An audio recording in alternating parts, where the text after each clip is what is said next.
Hello, hello. Just a little bit of warnings and overhead before we get into the game proper. This is a mature game. It is a World of Darkness game. It can involve mature and disturbing material. So please use your own sense of how you feel about such things to decide whether you wish to engage or not. Some specific warnings for this evening is that there's going to be references to religion. There will be references to Catholic beliefs, imagery, and symbolism specifically. There may be references to harm to animals through animal sacrifice for magical purposes, though we will not linger on it. There may be references to harm to self. Blood magic may be used, but we're going to limit it to cut palms, poke fingers, that sort of thing.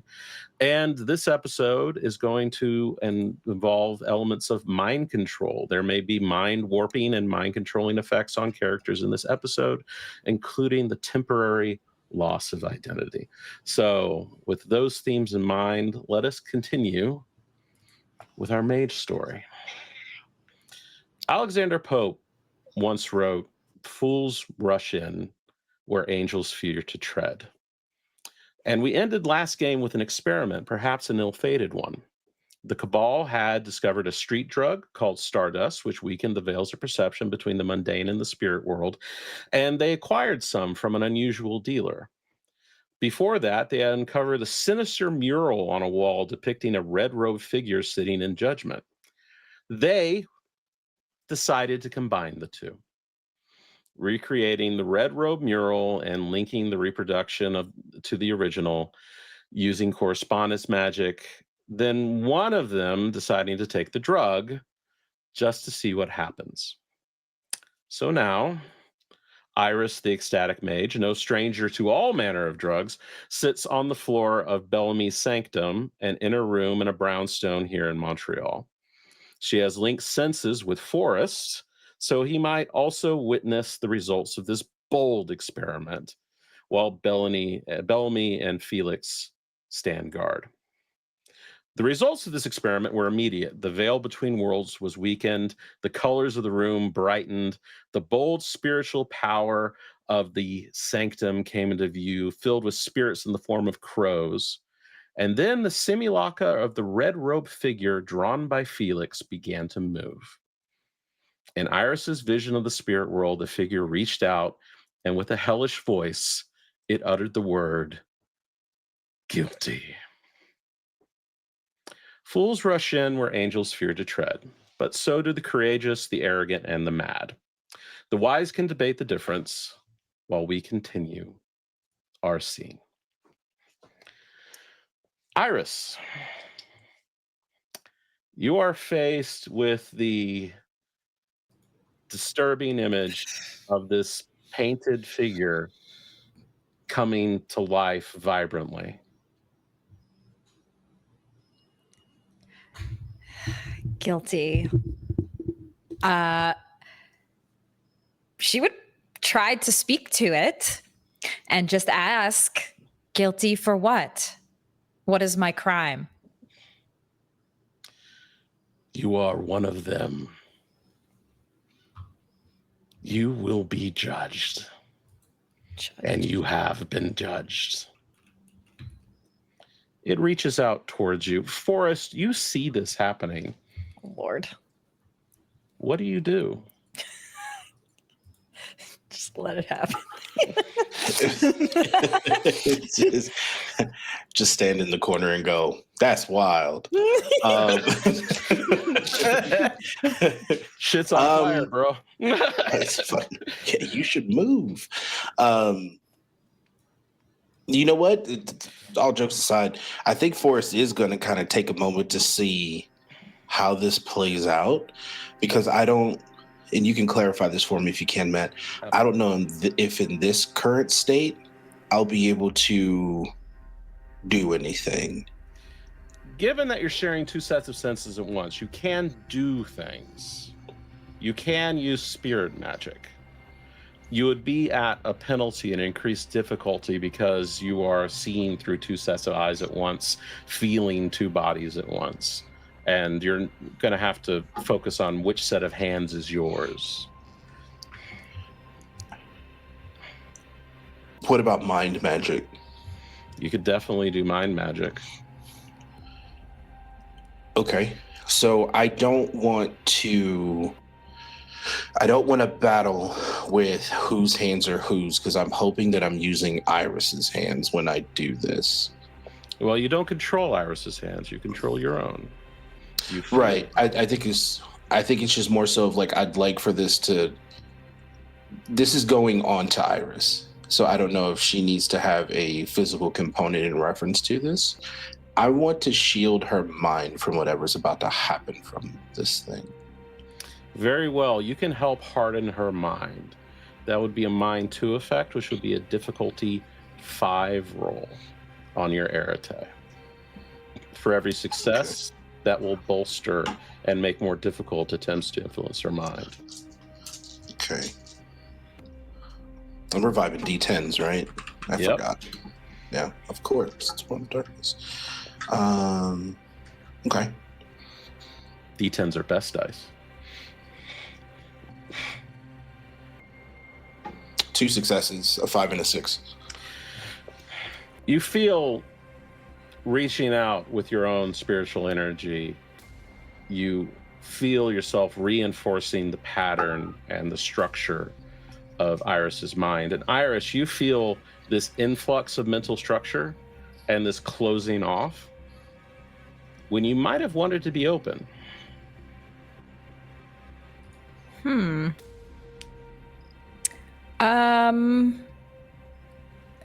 I will.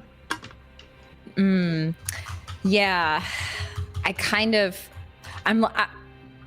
Do I know that this is potentially Forrest doing this? Roll wits. Oh yeah, I'm not awareness. concealing it. Oh, Okay. you're openly doing I'm not concealing it. All right. In this case. Yeah. So this will be a difficulty 4 roll with plus awareness to know what he's doing. Okay, let's see. Wits plus awareness.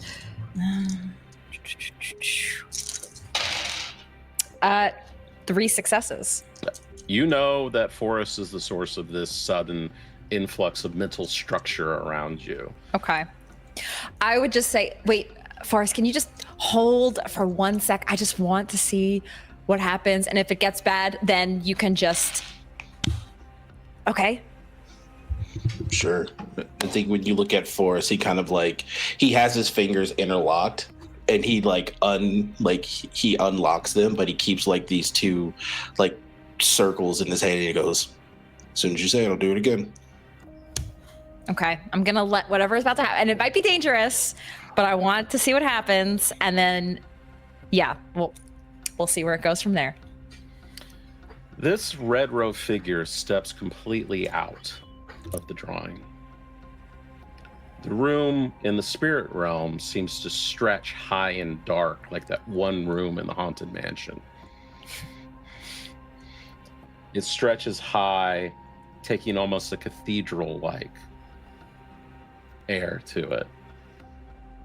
The crows that were about flutter away and screech in unwelcome and disturbed ways. This red robe figure looks down on you, its face cloaked in its hood, and says, I have been appointed judge here. I have been appointed he who judges from on high and who will keep this place pure. On behalf of whom? He who... Those who are rightful in this place. And you are not one of them. You are an interloper. I know the kind who should be here. And who is that? Believers.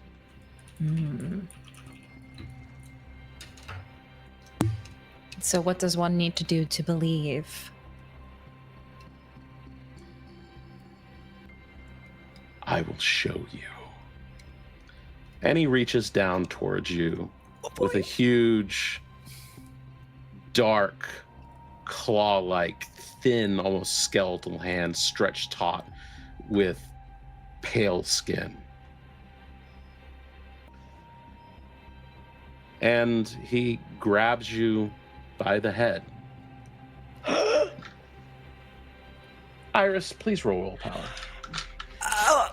Roll will. Okay. So that's just like. Yeah, your willpower rating, please. Okay. Well, I have 5 willpower. So you'd roll 5 dice.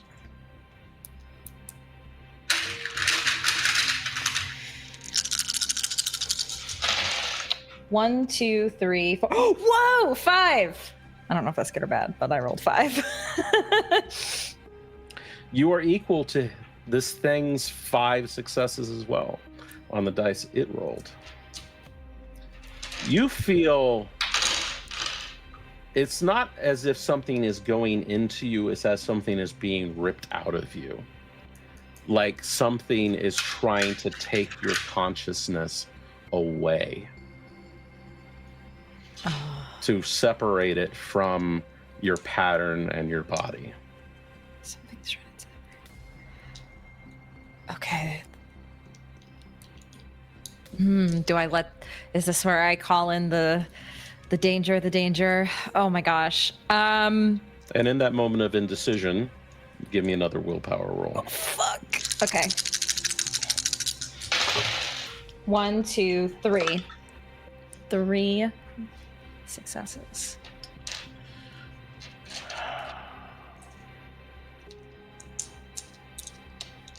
It got 4. Forrest, you feel Iris's consciousness splitting from what she is, as if it's getting ripped out of her. Oh, it's like that. Okay, cool. I can feel it, but I can't see it. Like there's not like a maybe like a physical representation of the two splitting. Oh yeah. This thing has its pale hand curved into her spirit self. And is literally pulling what one might call a soul out of her pattern. Okay. It is stretching and pulling like threads of hair, like as it pulls on it and tries to separate the two. And it might very well succeed. And you get the sense that it has done this before many times. Okay. Best way to disrupt a connection is with chaos. I tackle Iris physically. You physically tackle Iris. Yeah. Iris is not in a position to resist at the moment. Yep. Okay. Boom. You linebacker. It's one of these. It's like, oh shit. Yep. Okay, oos. Sometimes magic's not the answer. So there's 2 other people in the room who have just witnessed you linebacker a 110 pounds looking party girl. Yep. Okay, so what? I guess that Storyteller. I assumed that this was all happening in a way that we could not witness it, but we are seeing the physical manifestation of what is happening. You don't see anything except for Forrest suddenly shoulder check Iris with a panic look on his face, while Iris has this blank look in her eyes. I think Shit. Felix had found some bread and peanut butter and jam and made a sandwich and was halfway through eating it. So when this happens, he's like, "What the heck?" Are you fucking kidding me? Okay, enough. No. Hold on. Hold on. What do you mean? Hold on. Hold on. Like something's happening. They haven't combusted yet. So I mean, they're probably fairly somewhat safe. Let's wait and see. I think he'll drop his sandwich and just sort of head over. And are they moving? Or are they still fighting? What's going on? Forrest, what are you doing after you shoulder checked Iris? I'm turning to see if that disrupted anything with this entity. The entity has risen up angrily and now lunges forth with both of its pale, stretchy hands and grabs onto Iris, and you feel once again that separation of consciousness begin. Iris, give me another willpower roll. Oh boy. Can we speak? Can we speak outside of this? Like, if absolutely. You can say whatever you want for us. I think just like yelling is a free action. I feel like out loud. I think Forrest goes, "We need a cleansing!" Like just like real loud. 2 successes. We should have established a safe stand word. up to this entity's 5. You feel it's as if you're getting pried out of your own shell, and you have never felt as vulnerable as being pulled out of your own pattern magically. You've been on psychic quests, you've been on bad trips, you've never been pulled out of the safety of your own pattern before, and you can feel it happening, and you can feel something else trying to be shoved in its place. Oh my gosh. This is terrifying. She may cry out a bit in pain, fear, unknown, and you just hear Iris just kind of screech for a moment as this is happening. Fuck this, we're done. So Bellamy runs and grabs a bag of salt, honest to God, rock salt. Storyteller, I would like to form a circle around Iris and Forrest to banish whatever it is that is trying to eat Iris. So, do you have any spheres in Spirit or Prime? I have 2 dots in Prime. All right, you're going to send out a burst of Prime energy and just big fuck off, go away, raw Prime energy by doing it. Yeah, you know how some folks, they do the gentle cleansing with the smoke and the bell? This is like taking 2 pots and pans, walking through your house and screaming, "Get the fuck out!"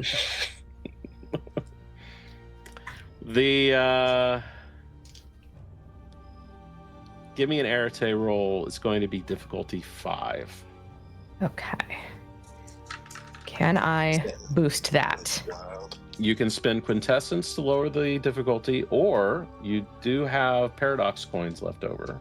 Oh, I do. How many do I have? Hold on. This is wild. Yeah, I can probably go check in our Discord, which is probably where they're listed. You have at least one. Okay. This is fine. I'm sure this is fine. This is absolutely fine. It looks like I have 2. Can I do anything to help? Do you want to help as she spreads around the salt and all that? And yes, collaborate. Yeah. Yes, you can coordinate with her and roll Arete as well to infuse this with spirit energy and ease its passing into the spirit realm. Okay. Yeah, I'll use my last 2 paradox coins. 2. You're gonna drop 4 dice on this. All right. Damn. So we ended the game with Bellamy 2, Felix 2, Forced 4, and Iris 3 paradox coins. Cool. I don't know how this works with Mage, but I got 2 10s. You re-roll those 10s, they count as successes, and you get to re-roll those dice. So it's on top of that, heard? Yep, they explode. What's the difficulty again? 5 or 6? 5. I got 4 successes. Okay. 4 successes plus how many from Bellamy? I rolled 5 on the nose. All right then. 9 total successes from 2 mages to tell this thing to fuck off. Give me one last willpower roll, please, Iris. Girl. All right, let's see. 1, 2, 3. 3 successes. You beat its 1. Ooh.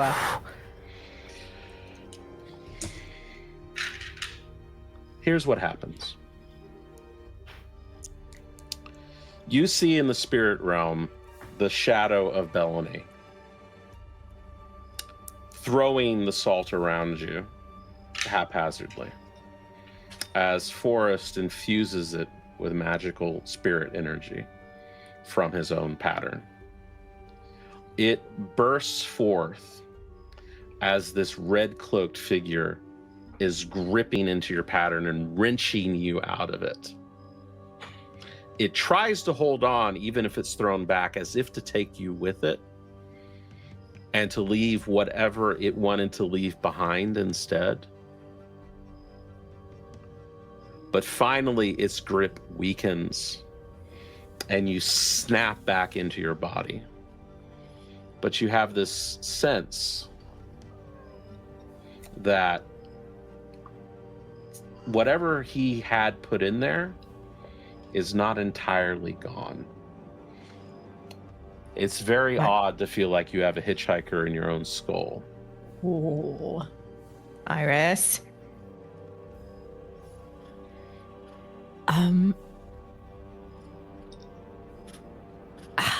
Hi, I'm here. I'm okay. Are you sure? Yeah. You can hear the tremble in her voice a bit. She's definitely shaken, and her eyes are kind of darting around. Well, what the fuck was that? I feel like I was just visited by Judgment himself. I was judged. I was told I wasn't supposed to be there, that I wasn't a believer, and he was going to show me how I could become one. And then he ripped my own head out of my skull, it felt like. And then I felt Forrest charge at me for a second, and it kind of got blurry from there. Something feels off. Sorry about that, by the way. No, that was good. I think it helped. What did this thing look like? Looked like the Grim Reaper. You saw it, right? You saw it? Yeah, Forrest? that's probably the best way to explain it. It was like some fucking, I hate to say it, but it's the best way to give an example. It's a fucking Dementor. That's what it was. I said it, and I hate that I did, but that's the best way to describe it. What's a Dementor? Don't worry about it. It's best you don't know. hooded, creepy, pointing at me. All right. Well, first, let's make sure nothing followed you here. Storyteller, I'd like to go around the room picking up a few little objects here and there, and then I'm going to draw some runes with them on the ground, and I would like to use my correspondence to take a look around and see if there is anything, any energies or anything that's kind of hovering around us that might be left behind from the presence of this thing, or, things of that nature. Real quick, seeing Bellamy's face, Forrest looks at Felix and goes, "Hey man, ask if that's okay first." Yeah, having mages defile your sanctum might weaken the sanctum, Bellamy. This is your space. It's sanctified to you. Hey, Felix. Yeah. Felix, buddy, Yeah. friend, mon ami. If you fuck up my sanctum, I will take your balls and I will shove them down your throat. Oh, okay. Yeah. Point taken. No stress. Okay, good. Yep, yeah, no problem. I will hold out my hand for the items that he has collected. Just hand everything back and then go through my pockets Okay. and find random thingamabobbers that I can use to do what I need, and then set about to sheepishly do my thing. I'm assuming that there would be a space for such a thing that would not potentially fuck up my wards and the protections therein that I have set up. I'm picturing like a circle, like a preset circle in the floor. Absolutely. It is your sanctum. You can have a ritual circle in another room that is specifically your circle to do your stuff in. Okay. So I will gather the things necessary, guide Felix to the appropriate area so he's not just sketching things on my floor. I'm sorry, this is just so I'm just used to, like, and just to react, I'm just out there, I'll just, on that edge, just like, doing what needs to be done. I'm sorry, I didn't mean to disturb your feng shui here. You can just show some respect for other people's dominions. I am apologizing. Here, this is the space. This is the area that you can utilize that will not destroy the wards that I have spent years building in this brownstone. I wasn't gonna destroy your wards. I know what I'm doing. Jeez, Bellamy looks incredibly skeptical. Just don't draw random crap on my floor, dude. It's that simple. I mean, I wasn't drawing on. I was using removable things. Okay, never mind. It's fine. It's okay. I'm past it. Yeah, it's okay. Gotcha. Okay. Okay, help, please. Oh shit! Yeah, sorry. Like picks you up off the floor. Still like, yeah. That's Also- gonna bruise. That's no, that's gonna suck. Oh yeah, I Hold on. I've got pull out a little bottle of poultice. It's mugwort and camphor. It'll take some of the sting out of it. Here you go, babe.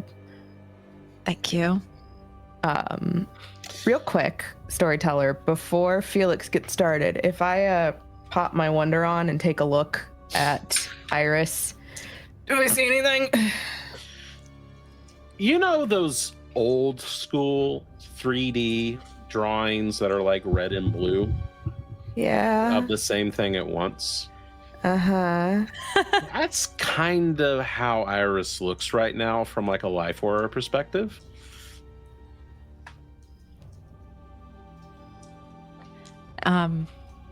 Are you okay? I'm fine. Why are you looking at me like that? Am I okay? We're not sure. Did We're gonna something go come over back? here. And like Bellamy's just very gently gonna take Iris over to the circle. Why don't you just stand right there, babe? Iris, you Yeah. get a sudden urge not to be touched. You know And- what? Maybe not. Okay. Oh, okay. I'm going to strongly suggest that you go stand in the circle, though. And part of you is whispering, these people are not your friends and are not worthy of you. Uh-oh. You know what? Let's just. I think I just need a beat. Can we? I'm here. I'm okay. We're fine. Can we just like? I'm gonna step outside. Iris. I just need some air. Some cold Montreal crisp air. You know what? That actually sounds really good. I'll go with you. She like Thank you, Forrest. you hear the audible sigh when at that. Okay. I don't need to be chaperoned. It's not a chaperone. I also was there with you. I also may need a beat. All right. Felix, let me get a cigarette.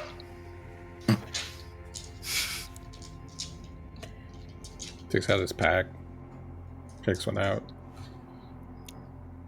Thanks. Let me get 2.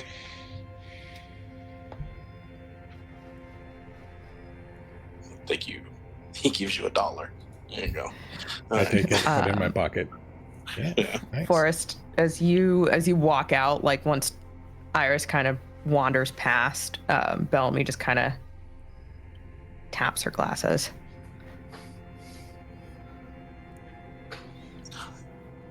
Come on, Iris. Let's go take a beat. Yeah.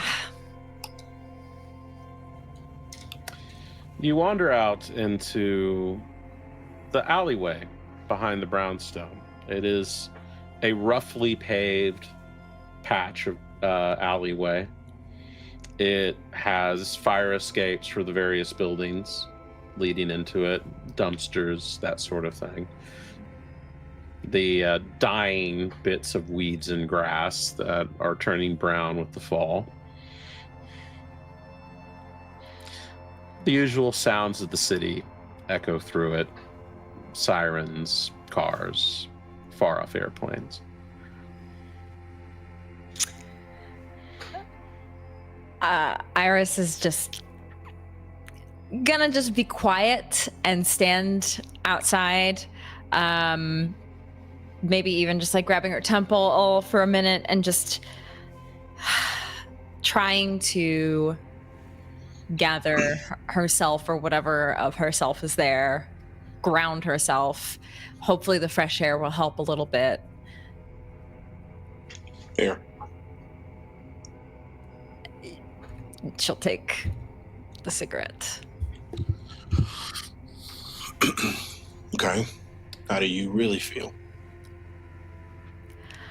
I feel like not fully myself. Something definitely happened, but I just got very irritated at all of you for a moment. Like I didn't even know you. Yeah. Like you felt threatened? Is that Yeah. what it was? Possibly. Okay. The voice in your head, Iris, says, "Who is this person even to be speaking to you?"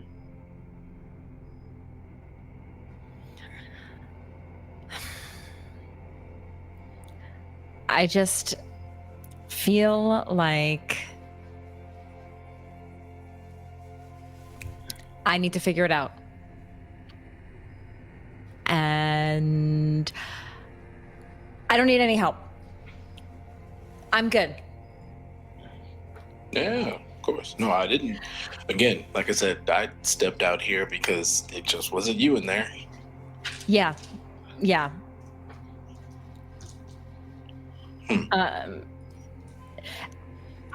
I need a minute. And she just like walks away. Like not super far, but she's just gonna walk down the alley.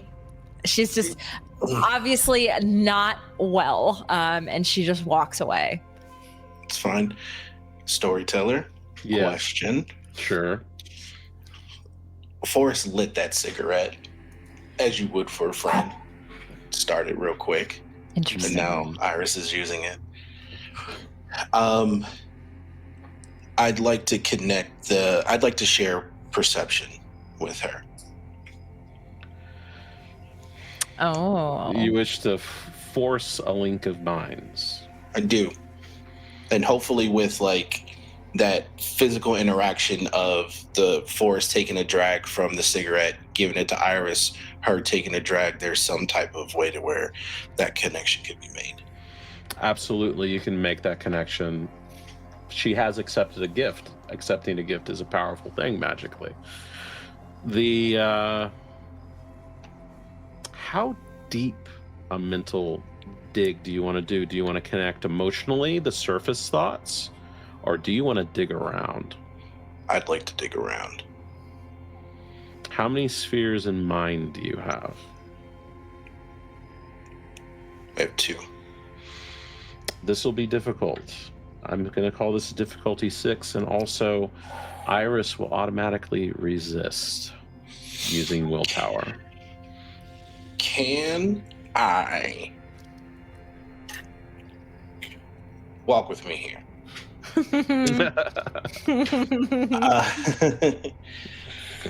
My familiar, which is a crow, was blessed with fire ash, and since the gift and connection is basically fire and ash, can I get advantage if my crow shows up?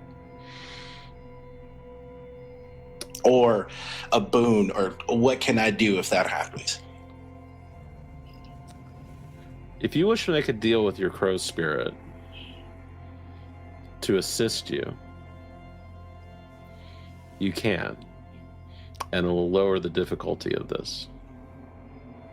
However, you will owe it a favor and a boon. Ooh. Forrest owing boons all over town, man.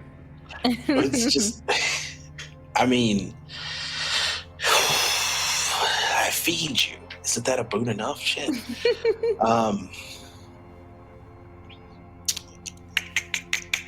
Nah, it's not worth it. And he kind of like swats it away. Then I'll take whatever I can get with surface. All right. That would be a difficulty 5 roll to intrude upon her surface thoughts. And I'd like to use one of my tokens that we got, because I think I have 4. Very well. Roll 2 more dice. Iris, you will roll willpower. For every willpower success you get, you reduce 4 successes by 1. That's 3 successes. Not so good.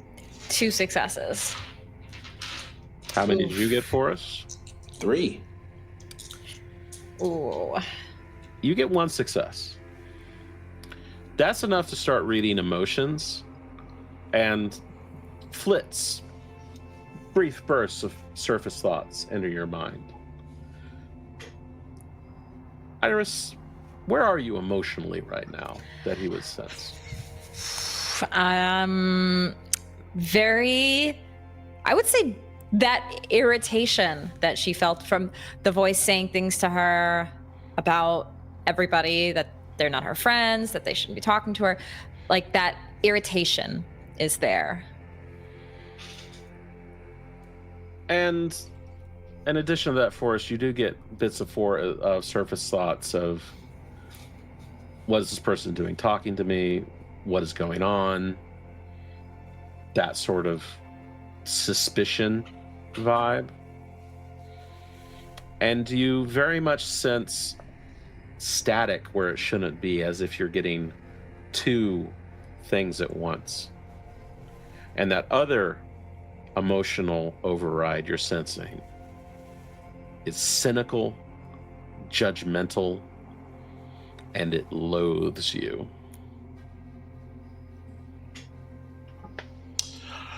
I think Forrest is confused by that, because I don't know if he 100% thinks that that's not part of Iris's personality.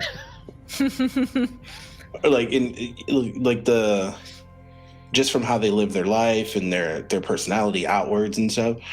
Like I think in this moment, Forrest just thinks she's just being a turd, and he like finishes a cigarette and he turns around and goes, "Man, fuck her," and then like goes back into the house. Yep.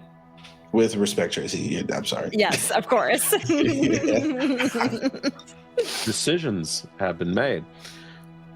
Now, we're going to freeze Iris's scene for a moment. Things will be happening. Bellamy, Felix, Forrest, what have you been doing while Forrest and Iris are out? Chilling out? I mean, if Felix is in the process of making sure that nothing else has stuck around, I think Bellamy is assisting, because this is her space and she actually knows where everything is and how it works. It's one of those, do you have and then she hands it to me. Oh yeah, that's it. Oh, I would need it, and then she hands it to me like, oh, that's great. Yeah. Meanwhile, she's got Belith just kind of like football carried, like tucked into her arm.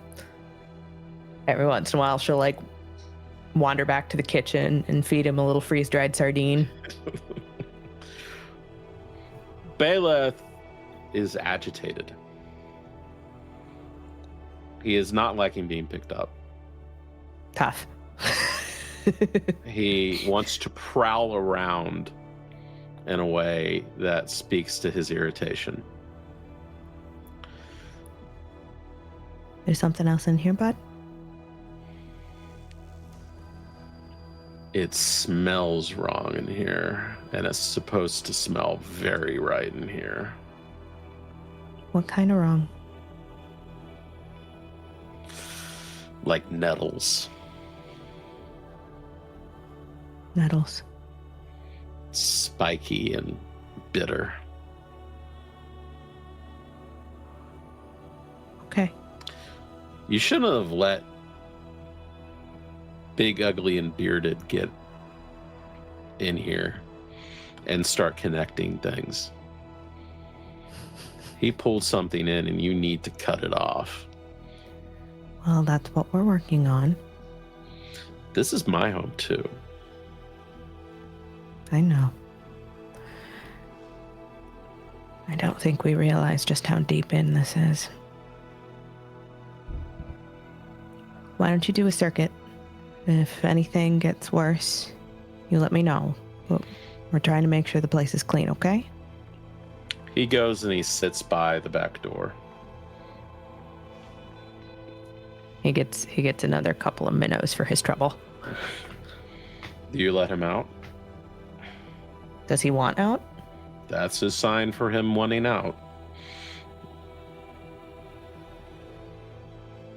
Okay. He walks out into the back. Meanwhile, you're analyzing things with correspondence and trying to cleanse things away, Felix. I am. The first thing you sense, and I'll give this to you for free, is that link you set up is still there. It's still connected. And it is alive with something. It's a connection much deeper than the one that you set up, as if something used the thread that you created to create a deeper channel through the spirit world. Someone tapped into the phone and is using the line, basically, is what you're saying. They took your 1-lane dirt road and turned it into a 4-lane highway.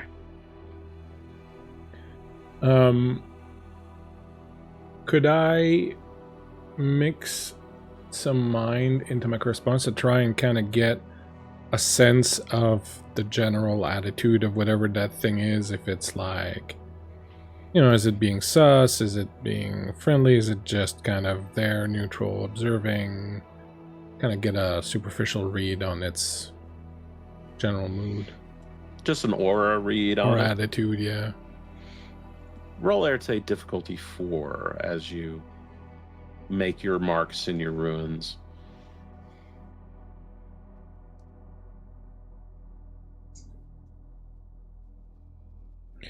I have 2 successes. This thing hates you. Like me personally or everyone in general? It's hard to tell, but it's a deep and abiding hatred. Do I get a sense that it's aware of us, like it's seeing us and knowing what we're doing, or do I get a sense that it's like focusing on something else? Or This is more the leftovers, the tracks of it, the residue of what it did when it contacted Iris, rather than an active link. But it does need to get closed if it doesn't want to come through again. Bel ami, cher. What?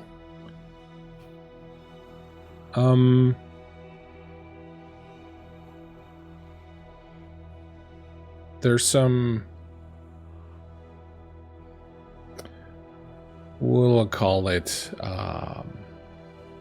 something piggybacking on the link that we created earlier, and Fuck. they've turned our minivan into a double wide trailer and are sitting in it and are eating the food out of our pantry and are watching our TV and are using our Wi-Fi. 10. Okay. Not in my house. So you tell me what you need from me and I will give it to you, but we need to open up the windows and air out the place a little bit, if you know what I'm saying. Yeah. Okay.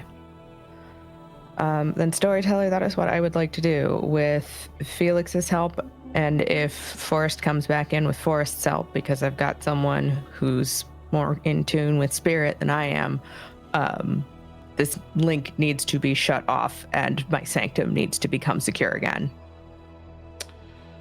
This is a good time for Forrest to walk back inside. As you're preparing the spell to sever linkage and getting out the ritual knives and salt and incense and all the various things needed to re-sanctify something and reestablish the boundaries between worlds, Forrest comes in alone without Iris through the back door. What are we doing? Our Scene Queen okay? I don't know. All right. Well, let's not burden her with anything extra right now, but we have some unwanted eavesdroppers that are hanging about, making themselves at home. They pissed off my cat. I don't want anybody dropping no eaves. All right, come on. What do you need? I'm clearing the air, clearing the space. I need a full cleanse to make sure the wards are still in place. Cool. Is there a specific area you want me to work in? Do I have permission to do my thing? Utilize the ritual circle here. Got it. I am trusting you. Both of you. No worries. Pulls out his phone. Pulls up Spotify. All right. Oh my god. Let's do this. Does Forrest have a playlist for this nonsense? 100%, and it starts off with fucking and I don't like it tonight. Like we're fucking getting into it. Stuck in the middle, baby. We're gonna do this. Oh, the joys of multi-tradition ritual magic. Mm-hmm. You have the traditional pagan old gods, knives and salt. Oh, so what we have is a ritual dagger that is polished silver, perfectly kept. We've got not just the rock salt that was kind of used haphazardly to make sure Iris didn't lose her pattern, but you've got black ash salt. You've got the branches of a yew tree that have been bound and scored with druidic runes. You've got candles in black wax that have again been etched in runes and dressed with herbs and oils. And what is Felix doing? Felix is, he's pulled out this little leather-bound journal that he's got that's just like tied together with a whole bunch of elastics and a bunch of leather cords, and he's got like all sorts of papers jutting in and out of it at all angles, and he opens it up and he starts going through them and he pulls out the exact ritual that he knows he needs with all the instructions and everything. And so he pulls that out, and then from another little pouch inside Jack, he starts pulling out a couple items that this thing tells him that he needs, and he puts them in very specific sort of area on this little paper that he's got. And he's very ritualistic and very kind of traditional in how he's approaching this, but because of his personal kind of attitude and whatnot, there's a little bit of a you know, a little bit of renegade in it, but for the most part, it's very much a this is how they did it in the Middle Ages, so it's fucking perfectly fine for what we need right now kind of approach to it. So all If it this ain't is broke. very traditional. Yep. Though from two different, very different traditions, or two traditions that will not admit they're more connected than they are. And then you have Forrest, who is using Spotify and what? Just vibing, or it's just vibes So- into magic. So it's let's fucking have fun. It's definitely spirit and energy magic. The music on his phone is playing, and you can see that he's closed his eyes and he's pulled out a rolled cigar and he lights it, and out of his pocket he takes out a matte black flask that has scratchings and etchings in it. As he begins to unbutton his shirt and he takes off his undershirt, you can see across his back tattooed runic symbols going up and down, strategically placed both on the side of the shoulder blades, one going down his spine, and then he turns around and you can see that there's just runic symbols all across his chest, and he's doing one of these. He's just like,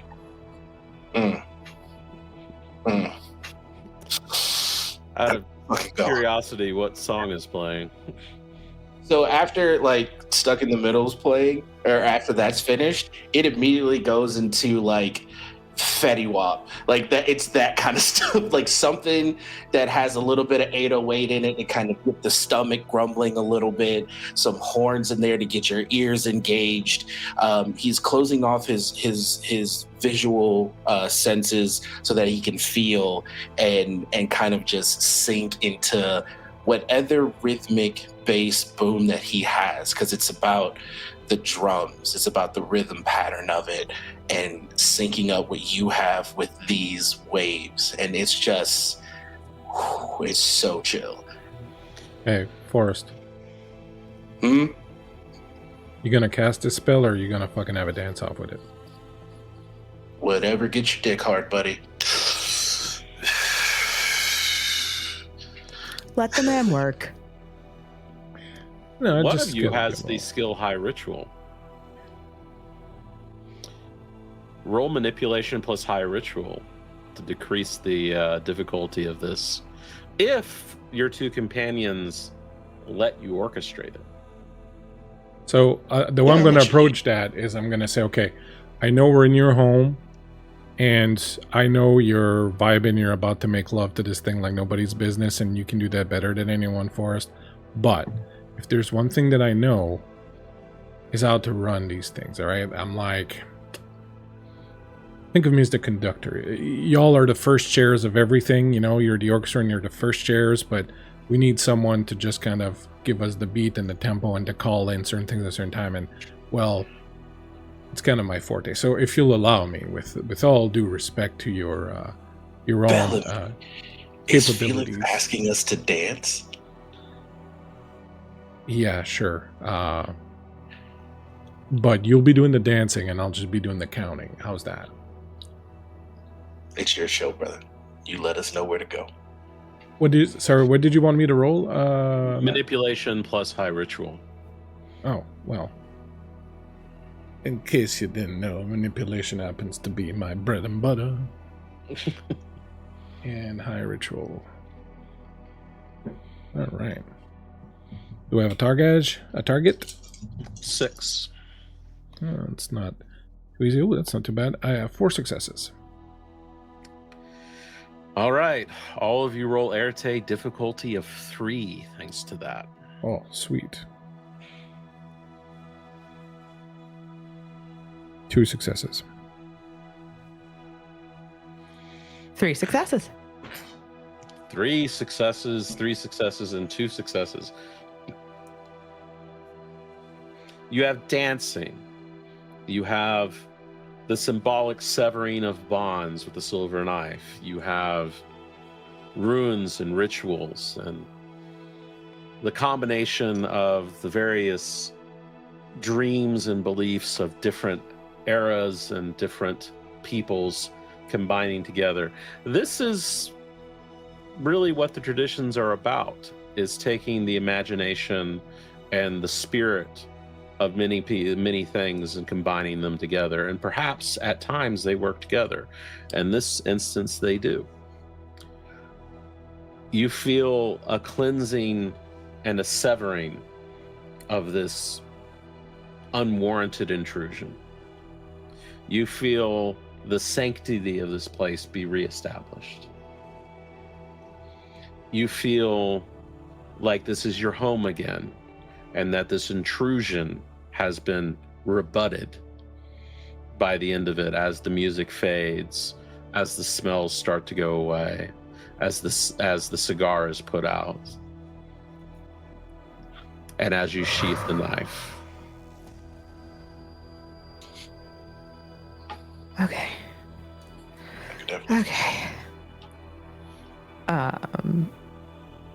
I think in part of this, because this is Bellamy's home. This is not just the sanctum. This is where she rests her head at night. This is where she has built her life.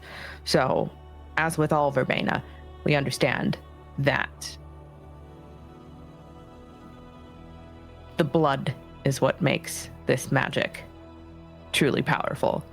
So at some point in this, at Felix's behest, she would have drawn the tip of that knife across her palm, and a few drops of blood soak into that circle of salt. So as they wrap, she's wrapping gauze around her hand. Thank you both. I will certainly sleep better, and Belith probably won't shit in my shoe. Probably. Does it really do that? There was a time where I moved his cat tree to the other end of the house, and he was mad for 4 days. Cats are weird, but I like them. That's why I can never be a cat owner. No one's going to be a bigger asshole than me in my own home. I just won't allow it. Meanwhile, in the back alley, Iris has walked away and Forrest went inside, and y'all did a big ritual, so there's plenty of time.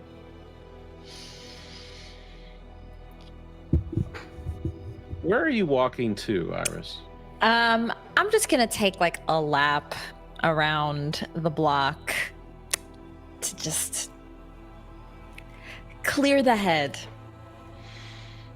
You take a lap around this block in the cool September air of Montreal. The streets don't have very many people on them until you turn a corner. And you see 3 people standing there looking at you. And for some reason, you feel kinship with them. It takes you a moment to recognize one of them, but you remember that other ecstatic that had gone missing. You had text messages earlier this evening about. It's Delilah. Her flowing clothes are a little bit more ripped and more dirty than you remember them being, and more than she ever allowed herself to be. She is flanked by a younger woman and a man about her age. She looks at you. Iris. Delilah? Where are your friends? Friends, they're around, I guess. You can sense what's wrong with them, right? Something feels off, yeah. They're not supposed to be here. No. They're interlopers.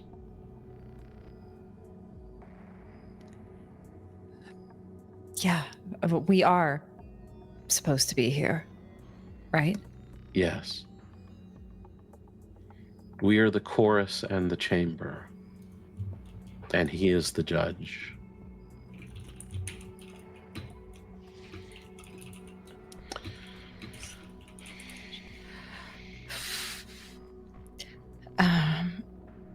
Make a willpower roll, please. Yeah. Iris feels conflicted. Let's see. 1, 2, 3 successes. It is so tempting to go to this group, but your true personality, your true self, kind of lunges forward in your mind and goes, "This is deeply fucking creepy. Yeah. This is not normal. Why are you feeling like this is normal? Because something is making you feel like this is normal." She'll just shake her head for a sec. Delilah, where have you been? You've been gone. Where did you go? I went to a place where all things were made clear. A place made to make sure that this place remains as it should be. We're not supposed to be here. My old self was not supposed to be here. That has become clear to me now. I think I understand, because I went there too, briefly. I saw it too. Would you like to see more?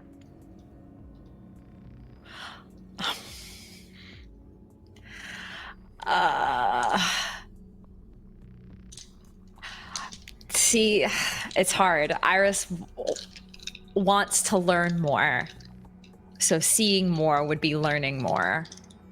But that is extremely dangerous. That would be a very bold choice, says the storyteller. Yes, indeed.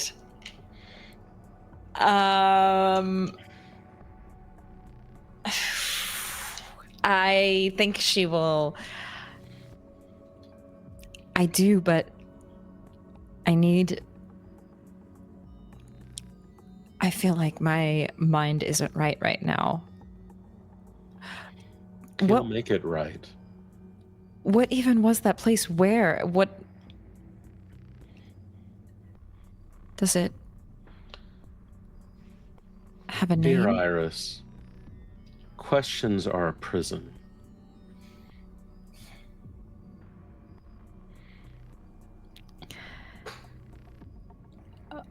Come to us and we'll show you all the answers. And they take a step forward in unison. Perfect unison. Oh dear. Iris is feeling herself. She was able to resist for a bit, and so when this happens, she feels the fear that something isn't right, something is off. So I think she'll take a step back away from them, back toward Bellamy's sanctum. Back towards the alleyway? Back away toward from the the sidewalk? Yeah. They take another step forward and another step. Oh boy. It's about this time that you hear a cat growl.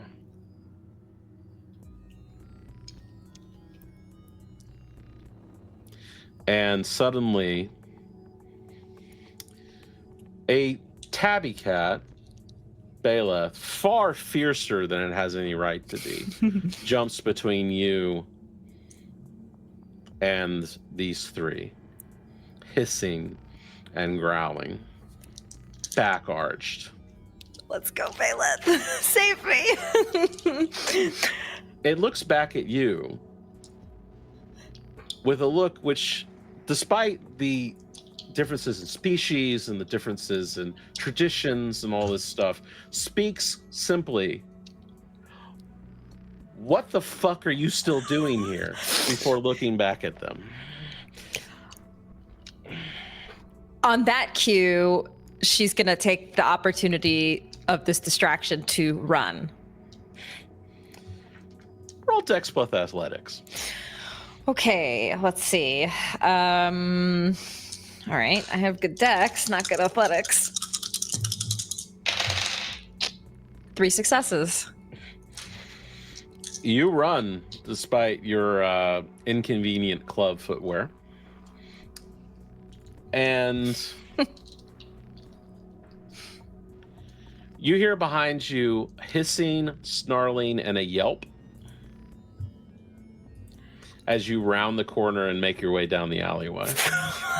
I don't know what that cat is doing, but I keep going.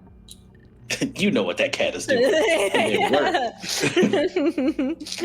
worked. Cat has saved my life. I run up to the building. I try to just get inside, and run up to the cabal as quickly as I can. Towards the end of your ritual, you suddenly hear a banging on the back door. Fucking. Did someone get DoorDash? It's me. If I may, before you answer that door, before she even steps in here. You want a cleanser? Yeah. Okay, come on. Y'all step into the back alley. Yeah. Yeah. Which sucks because Forrest is still shirtless. Oh, that cool, brisk Montreal air. Oh, bad decision. Ooh. Okay. They could cut glass. Anyways. You, Iris. I just run in, close the door. No, you don't. You don't run in. There are 3 people just walked out. Like Flashbacks from a minute style. ago when 3 people were walking towards you. Just 3 people Why walking is this towards you. happening to me? She actually will probably say that actually out loud. Like, why is this happening to me? Iris, honey, Shell. What's wrong? What's going on? Your You cat, look decidedly more freaked your out cat than just you did. saved my life. Possibly. What? I saw an old friend, my friend Delilah. She was with 2 others. Something felt right, but also not right. I can't really explain what that means, but they wanted me to join them, to follow them. And there's one part of me that was saying yes, and one part of me that was saying no. And I think your cat came in and tried to rescue me, to bring me back to my senses, that I needed to say no and run away. Okay. Do you feel that this had any connection to what happened earlier? Yes, they talked about him, the judge, and they're with him. All right. They've seen the light, and they want me to see the light with them. All right, fully. Where were they? Let's go. Where were they? They were right outside around the corner. We should be careful. I don't know. It's 3. I mean, we're now 4v3, but Iris points in that direction, and you see 3 people at that end of the alleyway standing straight. Also, Bellamy, Baeleth is running towards you. Baeleth is not running as fast as Baeleth usually runs. I'm going to meet him halfway and scoop him up. Baeleth is definitely favoring one of his rear legs more than the other. Ma petite. What did you do? What did they do? They grabbed me, and I don't like being grabbed. You just had to play hero, didn't you? Big damn hero. Now get me the fuck out of here. I am the angel which looks over fools and small children. Yes, and I love you very much. So Bellamy meets him halfway, has him fully cradled to her chest, and is just watching this trio as she backs away. Okay. Iris, they with you? Or were they chasing you? Is that them? That's them. They weren't necessarily chasing me, but they wanted me to join them. They've seen the light. I've partially seen it. You all haven't. So that is bad. Yeah, and you're a walking flare gun right now, and that needs to be tampered out. Forrest, they start walking forward, and the faces of the young woman, not Delilah, but the other one, is illuminated by a shaft of street light. And you recognize her. Robin, who went missing earlier this week, your would-be apprentice.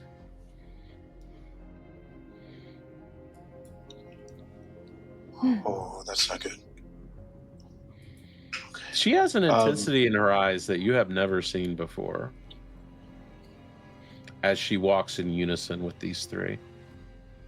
I think Robin steps past Iris, or Forrest steps past Iris, and he goes, "Robin, how you feeling, bud?" Robin stops, and all three of them stop. Forrest, you charlatan. I've seen the light. And I know your guilt. This is a tone and a voice you've never heard, you've never tolerated before. Robin, you remember your tenants? They don't matter now. I am part of the chamber and the chorus. And he will judge you.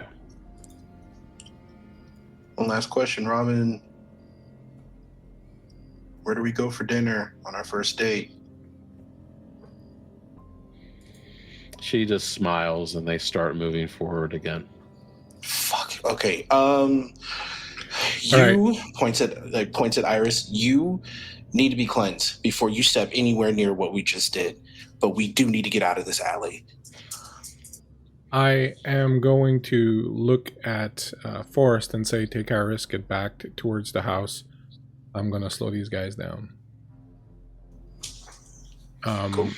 I want to, Matt, step forward, and I would like to use Force 3 to greatly, or as greatly as I can, augment the gravitational pull beneath these guys to try and, if not crush them into the ground, at least slow them down and buy us some time. And the way I am going to do that is I am going to pull a small, I'm going to pull a pack of gum from my pocket, and I'm going to pop a couple of them, and then I'm going to take that piece of foil that wraps these bubble gums, and I'm going to roll it into a little ball as I'm approaching towards them, and I'm going to say a couple of quippy and very, very cool things to them that really sound only cool to me.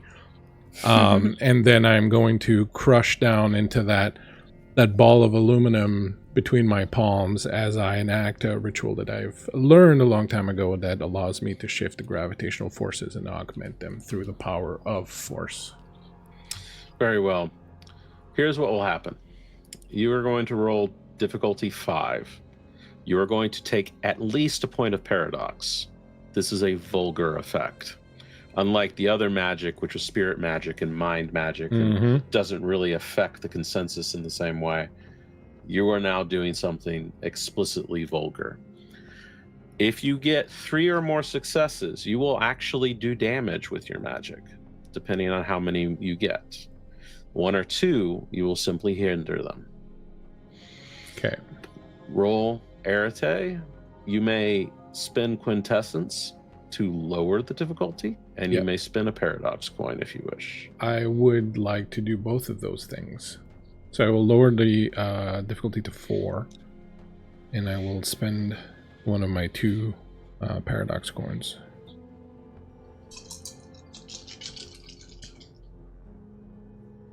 It's 1, 2, 3, 4 successes. Very well. You will do 5 damage to them. They will get to soak. Ooh-wee.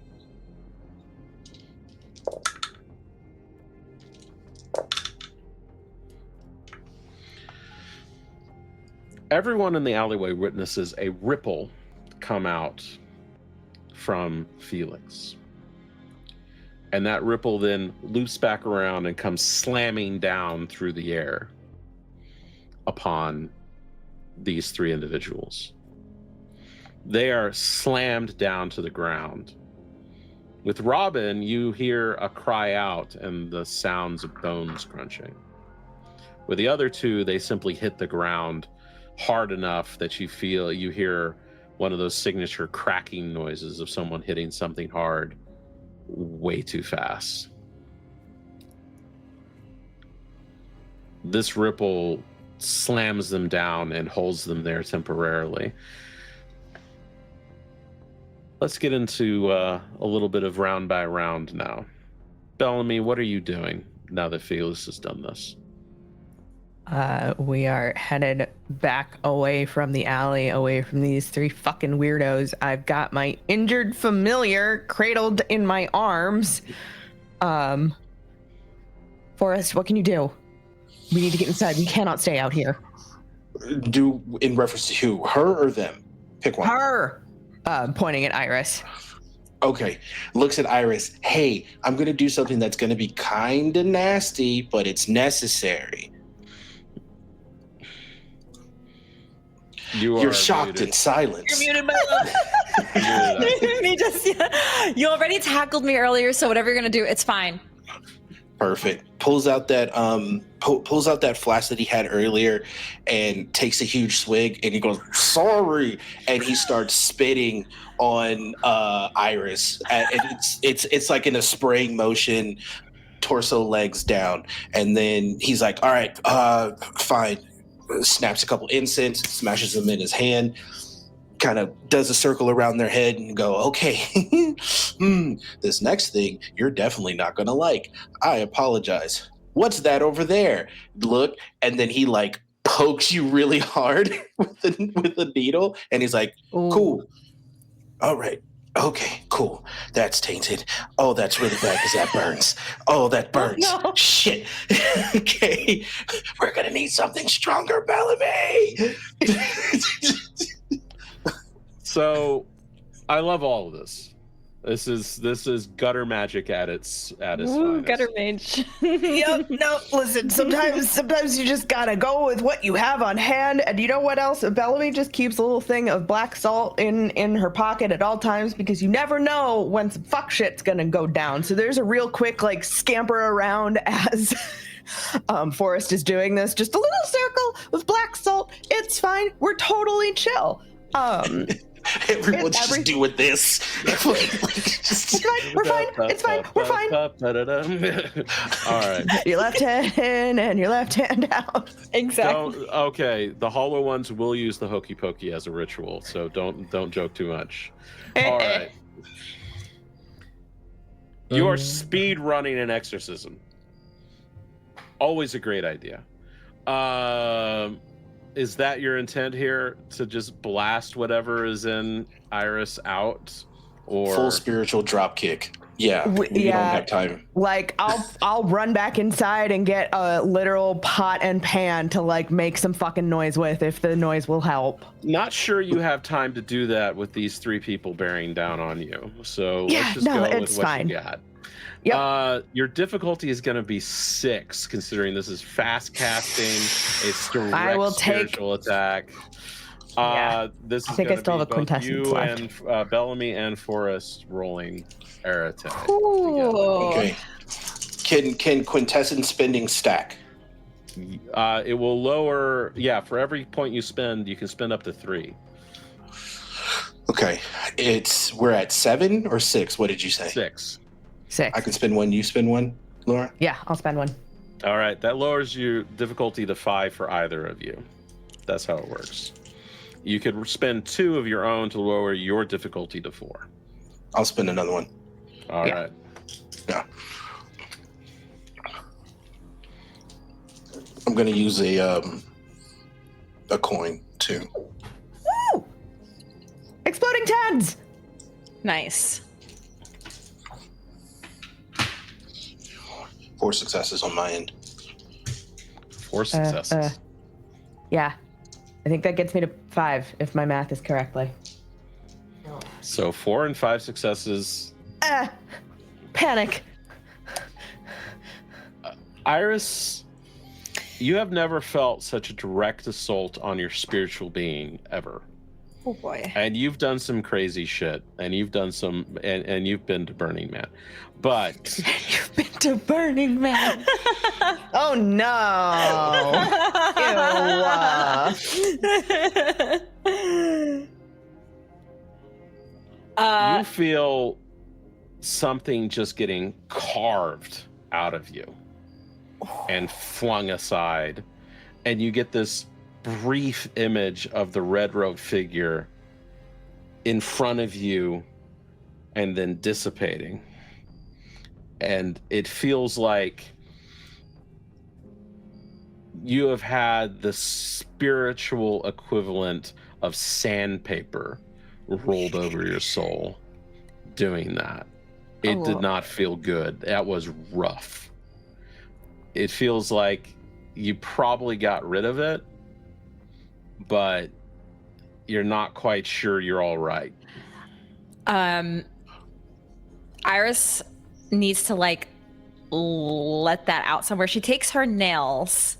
She's got these like claws and just grips into the ground and makes this like noise with her nails on the ground just to like get that energy out. Everything that just happened, that tension just needs to be let out on the ground with her nails digging into the ground.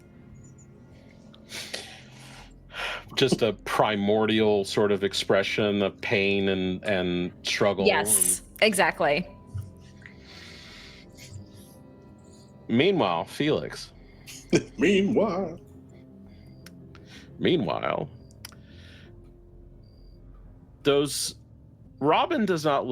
Forrest's friend does not look like she's getting up.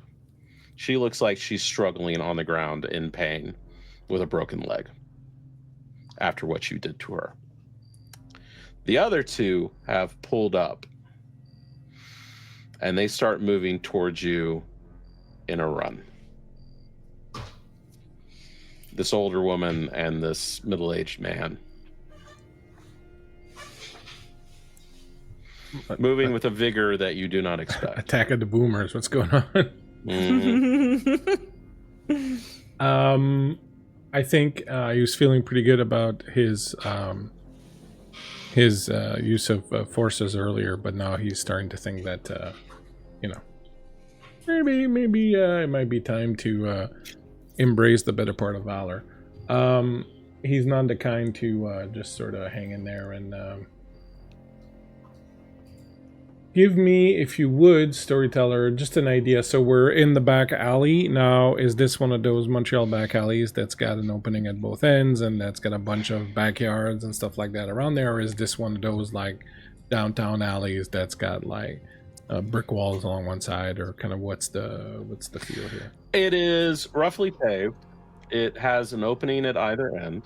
It is populated mainly with fire escapes of the backs of buildings or small yards that lead to the back of brownstones. It's a mixture of those two things.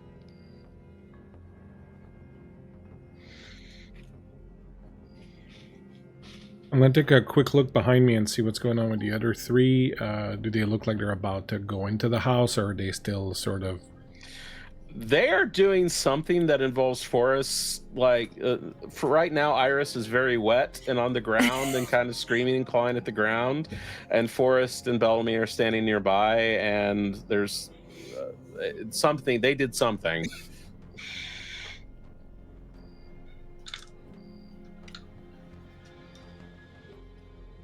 Is there anything along the way, like trash container or anything of the like, that I could potentially, with correspondence, move in their way to just hinder them as I turn to run. Telekinesis would be a forces effect. They'll combine with correspondence. There is a dumpster. You could move it if you had enough successes. That would probably be worthy of some more paradox. Since this is the first time that I do play Mage, can you tell me what happens when we take paradox and what the effect of that is? From a character standpoint, you feel the universe start to get tired of you. The world starts feeling less real the more paradox you have. From a mechanic standpoint, you're good with a few points, but once you get above 5, things start getting squirrely. Dissipating paradox takes time. So the more flagrant your magic gets, the worse it gets. And if you fail to do paradoxical magic, you get more paradox points and the potential of a backlash. As the universe turns its eyes upon you and decides it's tired of your shenanigans. Wouldn't be the first time. Wouldn't be the first time. Okay, I will do that. My plan is to turn and run as soon as I've done this, but I will attempt to move something in their way, just to whether it's trash cans or a container or something like that, just to sort of hinder them and slow them down. Further, I'm not trying to injure them or anything like that at this point. I'm just trying to, like, make throw something in their way. Yeah. Horror movie style. Got it. Difficulty 5 roll to move it. Of your air attack. I just had an idea. Oh no, I thought I smelled something burning.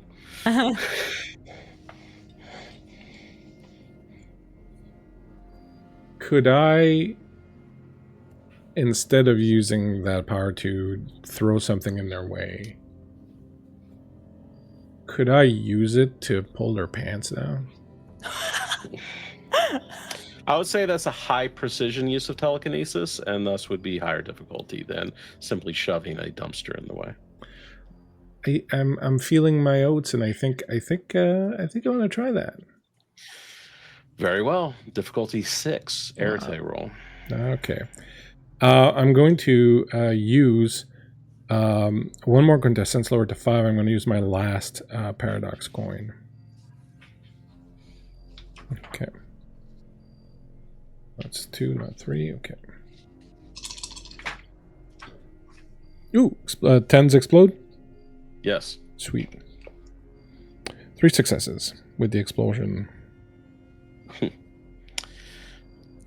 You reach out and you send telekinetic force through them. You rip their clothes. You pull some of their pants down. You also just plain knock one of them down. Nice. Through just a brutal use of telekinetic force. Take 1 more point of paradox. Yeah. Ooh. And yeah, my idea being and they that fall over. Yeah, my idea being that it's gonna, because I figure if I throw something in their way, they can kind of get up right away and keep running. But in this case, they're gonna kind of be tangled in there. Yeah. In their britches. Yeah. I'm picturing one of those things where it's like, you ever seen someone just trip over a rope on the ground, and they just the lower half of their body just stops moving and boom. Yeah, they both of them just face plant from your telekinesis push. Good, and then I'm gonna turn around and say, "Catch you guys later," and head back towards these guys. And when I get there and I see the whole scene, I'm like, "What is this? A Renaissance painting? Come on, we gotta go. We gotta go."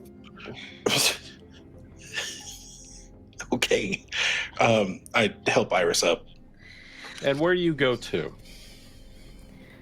As long as we have some certainty that she has been released, it is back into the sanctum where the wards are. So they have piled back into the warded brownstone that is Bellamy's sanctum and home.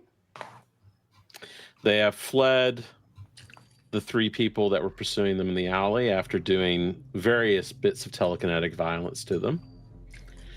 And They have piled into the back room where the ritual space is, slammed the door, after perhaps successfully purging whatever alien influence was in Iris's mind.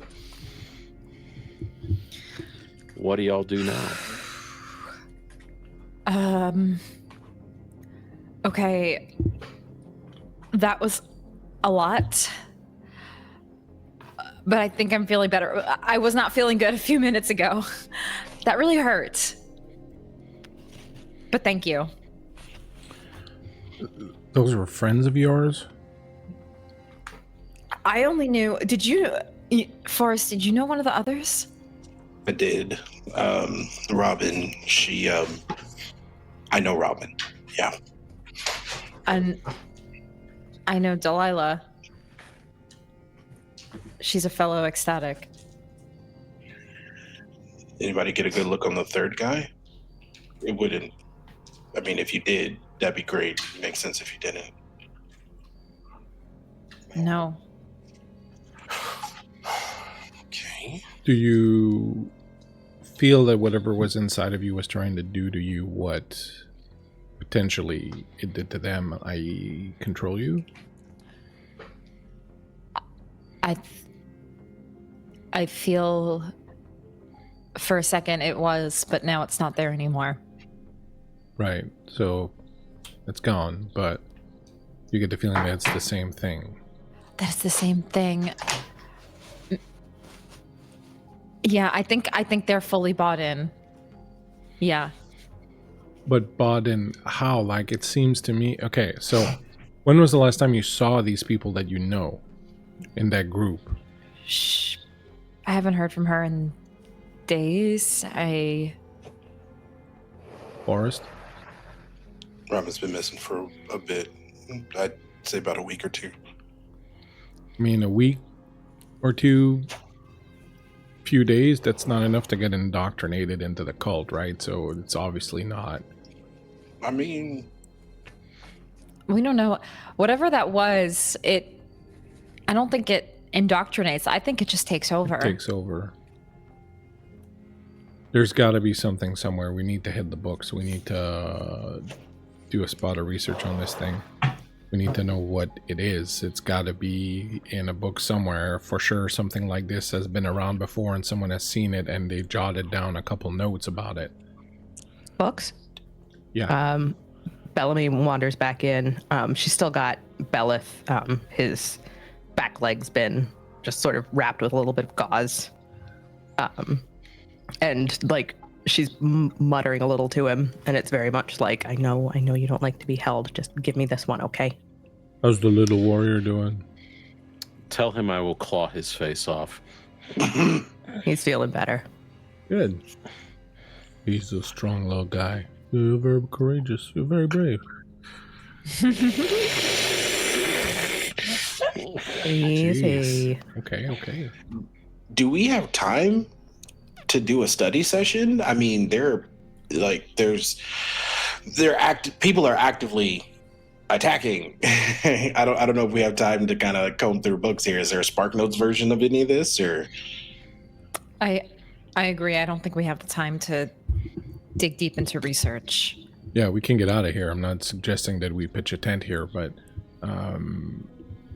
we should go somewhere where we can do this. So. Okay. This is the difference between how you practice versus how I practice. You practice by knowledge, learning books. I practice by experience.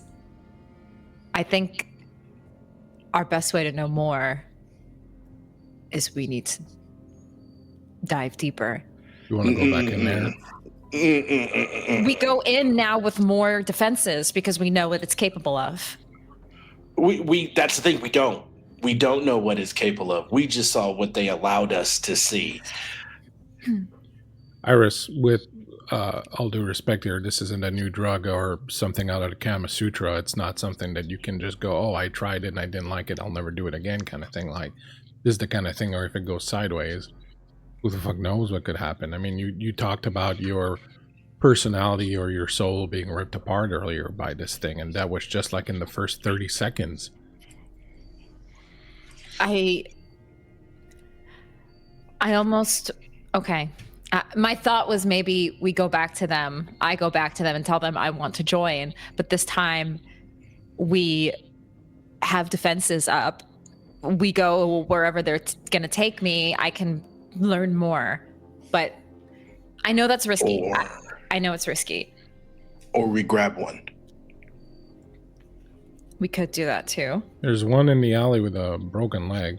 I'm thinking maybe we could lure the other two away and then some of us stay behind and circle back and go and pick her up. I just feel we don't have enough information right now other than we know this stardust or whatever it's called, and we know that there's some sort of judgment. Well, that's what I'm saying. This thing doesn't sound like it popped out of somewhere yesterday. Like, this thing sounds like it's been around. So someone somewhere has written a book about it. We just got to find that book.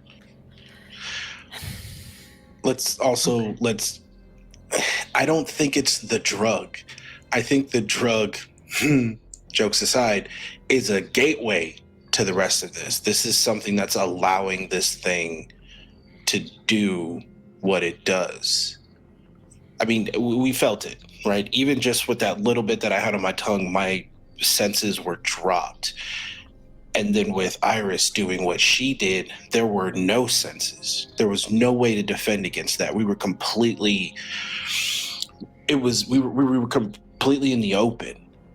Who knows what's lurking around, waiting for something like that to happen? It's legitimately, like I said to you earlier, Iris, you're a walking, like, you're a walking firework. You're just, it's like a sprinkler waving it around in the dark. That's what's happening. Iris, you had a secondary aura for a bit there. There was something else connected to you. Something else had hitched a ride. That makes sense. It didn't like any of you. It wanted me to. I just felt repelled because you all weren't part of its indoctrination. Isolation is the best way to manipulate. If you are alone, it's easier to accept someone or something that's willing to take it away. Okay. Storyteller with 2 levels of sanctum. I'm assuming that includes wards. I'm assuming that includes components. Does that include a library? I'll let you have a library. Technically, library is a different background. However, I will give you a library. Listen, we only have 4 episodes for this shit. I know. I don't think we have time to go running all over Montreal. I know, but for chats, before you get up in arms. I do have a library. I do have a contact at McGill University also, and I'm pretty sure that somewhere in there would be some book of interest. Felix, you can contact your guy at the university, right? Mm-hmm. Okay. Come on. And Bellamy will lead the Cabal to another space sort of off of the ritual area.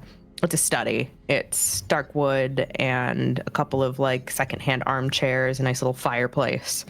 And the books are, some of them are the kind of thing that you would find in like the rare book section of a university library. Some of them are the kind of thing where like she actually hands a couple of pairs of gloves off. It's like, you need to be very careful opening these. The bindings are sensitive, to say the least. It's a nice setup. Thank you. All right. Let's pull anything we might have on this. Are they trying to get in whilst we're doing that? Maybe we should check on that too, because I slowed them Must have down, put on a but shirt. It's possible they didn't see which building you went into, but you lost eyes on them when you all ran in here.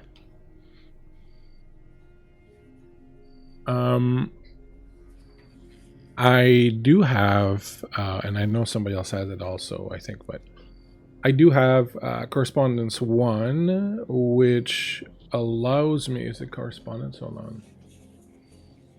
What are you looking to do there, Bleak?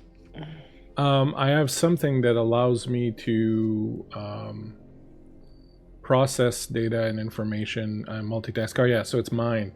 Mind one. Multitask and absorb data with Starling Acuity each success. So, like, I would like to maybe like kind of get that going and start going through the various books that Bellamy has, and just kind of like trying to figure out if there's anything, quickly figure out if there's anything that might be of use, or I think we might find something interesting in. Roll Arete difficulty 4. I'm not gonna do anything else to it. I'm just gonna go straight on it. Can I also provide guidance since this is my setup? Well, this is very internal to him, so I'm going to say this is not a group ritual. Got it. I'd like to do something too, but not for this. It's just after. I got 2 7s and a 10, and the 10 came back a 5 on the second roll. All right, you start doing Johnny 5 reading. Just flip through things using mind magic. Give me a intelligence plus occult roll. I'll give you, because what you're doing, I'll give it to you at difficulty 5. It says that I can raise one of my mental traits by 1 dot per success. Yes. With this thing, can I do that for this? Yes, you can. All right, and that was intelligence, you said? Yep. Excellent. Intelligence and anything else, or just straight up intelligence? Just straight up intelligence plus occult. Sorry? Intelligence plus occult. Plus occult, all right. 3 more dice. I'm gonna find somewhere.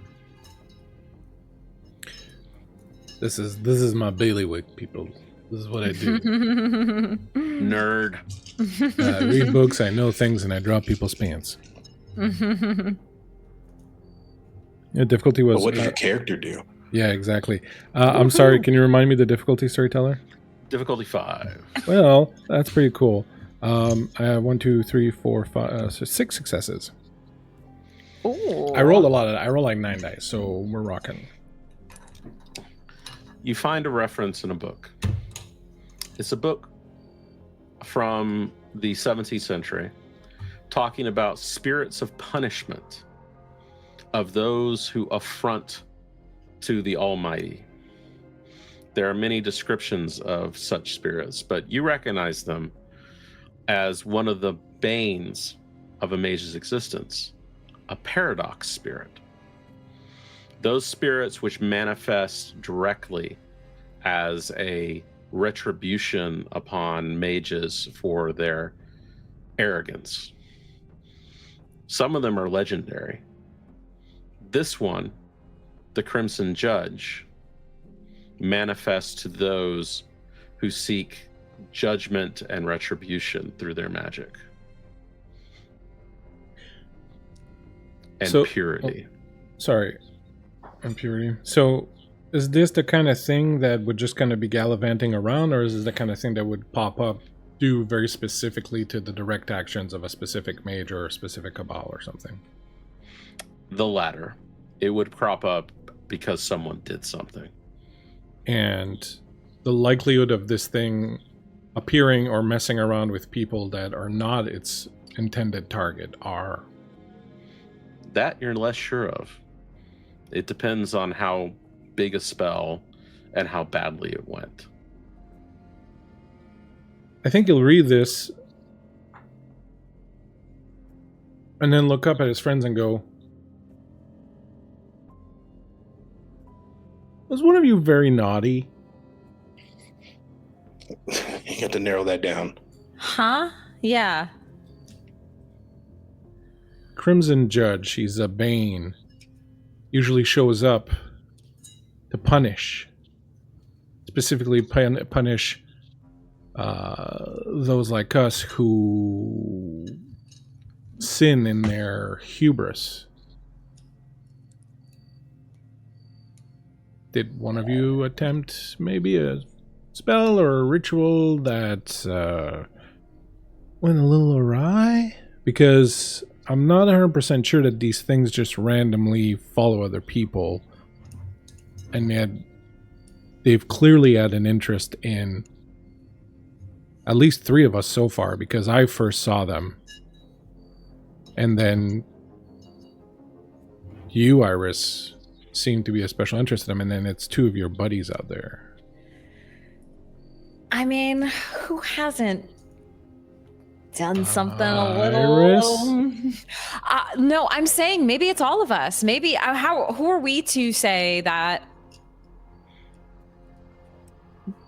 I don't know. Is there something you want to share with the class, Iris? No. Are you lying to me, Iris? No, I don't think I've done anything. Now you got me all like concerned. Well, I guess it's possible that it's not one of us. And I look at all of them, and as I'm doing so, I'm playing with my Zippoliter mat, and I would like to, in turn, as I look at each of them, flick it on and then close it, and then flick it on and close it, and then take a look at what emotional state each of them is in through the flame of my little artifact. Very well. Your The mood lighter. The mood lighter. The mood lighter. Flicks on and off. Bellamy, what is your current emotional state? Holding your injured cat. Bellamy is frightened. And yeah, like she's usually one of those people that gets scared and then it translates directly to anger. But she is so freaked out that she's just straight up afraid. And like she's holding Belith and like cradling him and like scratching him under the chin. I would say that manifests as a deep purple. Forrest, what's your emotional state right now? Concern, frustration, and I think after the whole little, have you done something wrong? He's like, ooh. We'll get back to what you did wrong later. Flecks of guilt, bits of green, but mainly irritation, a deep orange. And Iris, what is your emotional state? Anxious, on edge. Not great. White wreathed with red.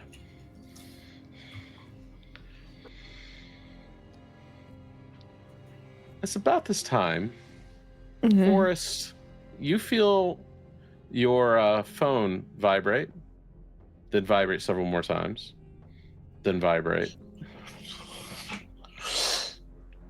You have gotten texts from several members of your cabal or your cult. Uh-huh. They say something went wrong. We're at the your what would they call your space? The meeting place. Oh, we're at the spot. Like it's something stupid. Yeah, we're at the spot. Yeah. Something went wrong. We're so sorry. You're muted, Forrest. Yeah, he's like, what went? He starts the text message of what went wrong and went no, and he calls. Like, all right, you call. We'll say this guy Jack is one of the more reliable members of your little crew of cultists. And are you just having this phone call in front of the rest of the cabal? Are you excusing yourself? Well, he's a pacer, so it's like he's walking in a circle. Jack picks up the phone and he's obviously out of breath, and he goes, "Hey, Forrest, Yeah, boss, we did that thing.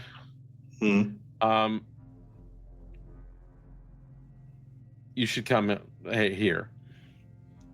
You got to give me more than that, Jack. Kind of stuff I don't want to talk about over the phone. Okay. Here. Okay, Ray here. and Brian aren't doing so good. A scale of 1 to emergency room. 11. Fuck. Okay. Okay. I'm on my way. Hangs up the phone. He goes to the back where the door that we just came in, and he calls Rachel or Robin to see if he can hear her phone, as if she was still back there. Her phone rings a few times and then goes to voicemail. Okay, she's not back there. If she has her phone. If she has her phone, it's a shot in the dark. I go back to the Cabal and go, okay, hey. Well, I'm sorry, Ian. Whilst Forrest is gone, actually, I'm going to use that time, if I may. Sure. While Forrest steps aside, I'm going to sidle up to Bellamy. I'm going to say, I didn't see anything strong enough to make me think that Forrest had done something wrong, but he's obviously very upset, and he's the only one right now that I feel has something on his mind. So I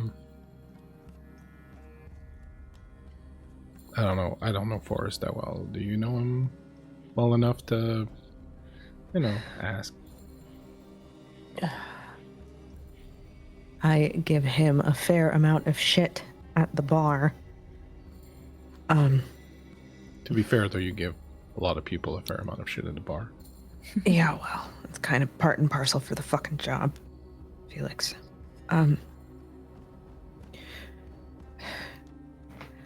Honestly, we're at the point where we just kind of have to put all our fucking cards on the table. I know you said that this judge is going to go after someone who's overdone it with their magic, but and Bellamy will like nod her chin back to the kitchen where we did that bullshit with the stardust. You found that first vial with the painting, right? Mm-hmm. It might not be us.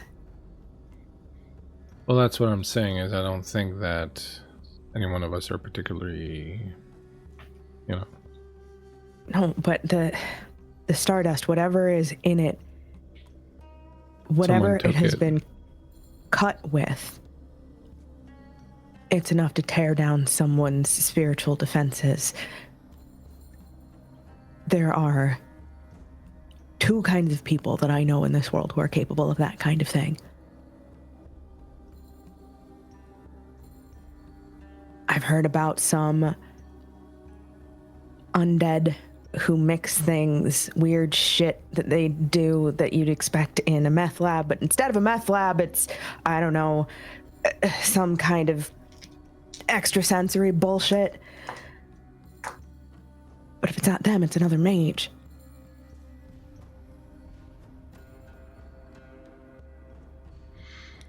A mage had to have put this shit together. Yeah. And if they Go ahead. pushed the bounds of their power out of some sense of hubris, out of some sense of course I can do this, look at the power that I have, then I don't know what other kind of target the judge would be looking for. Well, there's also the fact that the judge tends to come out when someone has been attempting something linked to purity, like to purify something or purify themselves. Which is why Iris is not high on my list of suspects right now. But so it's more than just the hubris part. It was very specifically targeted towards some aspect of achieving purity or purifying something. It's about this time that Forrest walks in. Okay, hey, so Everything okay there, big guy? Yeah. You could see him like shuffling with his shirt, grabbing his jacket. While you guys here read, I have to go take care of something I don't think it's a good idea that we just talked about how, in fact, you were the one who just said that isolation, being alone, is giving power to these things. True. And the last time I was just by myself, I got assaulted. So, not a good idea to be on our own. I think staying here is done. We don't want to endanger the sanctuary any more than we have to. We got what we need out of it. I think it's probably good if we, anyways, pick up stakes and move on to somewhere else, if only to mess up the trail a little bit. So how about we, field trip? No. I have to go take care of this myself. This is, it's important. It will help Forest? you. Forest, buddy. What? Don't do the voice thing with me, Bellamy. I have to go. Then we're coming with you, because you're sure as shit not wandering around with those, she'll sort of gesture out the back, whatever the fuck they're on. Yeah, you're being very weird right now. Worst case scenario, I'll go old school. Did the thing possess you now? Like, because you're acting weird. Like I was acting weird. No, she's not wrong. Do whatever reading you guys need. No, nothing possessed me other than. Yeah, we'll do that in the car on the way over to wherever we're going. Let's go. Forrest, you're not going by yourself. Okay. All right. Fuck you guys. Okay, so before we go, just need to let you know. So hey, when we got the Stardust, was a little apprehensive about who we had spoke to, especially after our friend Bellamy here kind of just gave a little insight, right? So I put a tag on the dude to kind of see what was up. Come to find out, as soon as we left, they made a phone call to somebody. They gave our descriptions, all of that to somebody. I didn't like it, so I took matters into my own hands to do what I figured what was going to be the thing anyway, and I told the people to torch the building. What? So You what? hold on. I sent a message to tell some of my people to turn the building. And did they? Kinda, yeah. So you took matters into your own hands and it went sideways, so you thought that taking matters into your own hands again was the way to go. Whoa. If I didn't take matters into my own hands the first time, we wouldn't know that some undead fuck told someone about us. I'm not mad about this. Right? So yes, were my matters a bit extreme? Of course. But you wouldn't let me do it there, so I handled what I handled. And again, you sent your Kool-Aid drinking buddies out to a vampire's home to torch it. Am I reading the situation correctly? Yes. I told him to burn the fucking building down. That's what I told him. There are other people living in that building. There were other people in that building, not just a goddamn motherfucking vampire.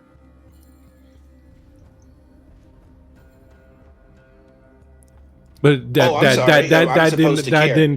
that did not occur to you, right? You don't know if there were other people in that building. It was a goddamn fucking building in downtown Montreal. What do you think lived there? Fucking Martians? Oh, and you think some fucking Dracula suckhead fuck is just gonna be living with the Joneses? Yeah, that's what they do. They hide among the people. That's their whole fucking MO. Nah. Look, I get that other people's lives don't matter that much to you besides what you can use them for, but there were other people in that building, and even if there weren't, you didn't know that there weren't. Forrest, for crying out loud. Okay, so what are you gonna do when we have a whole fucking, what are they called? Covens or whatever the fuck? Knocking at our door, or following you, or coming to your bar, or going to one of your clubs, and the next thing you know, you're on the short end of a fucking blood lollipop stick. You're fucking welcome. I'm pretty sure that it would have been a lot less egregious before you set fire to one of their places. Whatever. Didn't you just fucking fold time and space to play Magneto in a fucking Yeah, because alley? there were 3 Look at fucking what just people happened after here us. today. And you want to play fucking Judgment on me? Are you wearing a crimson cape now? I did what had to be done. Okay, you fucking okay, wouldn't shut want- up! Both of you, shut the fuck up. Forrest, we're coming with you. We're going to have a little talk about arson later. But for now, I think we've got more important things to deal with. Like, I don't know, the Crimson Judge that's trying to kill us all. So, can we handle this shit? I don't like you yelling at me like that. It's fucking scary. Yeah, we can. Yeah, well, deal with it. Until you stop pissing me off, this is what you're going to get. Fine. Fine. Just don't get weird. Let's go.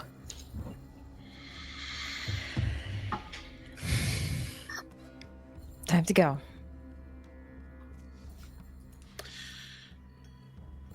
Y'all pile out into the car, and I suppose you're going to the spot, Forrest. Yeah. So just for context, in Montreal there is a restaurant called the Green Spot, and they're known for their hot dogs. So Oh. just let's not confuse the two. Fair enough. What is your spot? What does Forrest's spot look like? It's a half and half. Like the forefront of it is a shop that sells like tinctures and incense and sugar water and flasks that go, oh, if you do this, it's gonna cleanse your soul, like shit like that. And the front of that, and the front of that is called the Iron Foot. So What's in the back? The back is where I live. Like it's like very open, and it's too Miami Vice for the time of year that it is.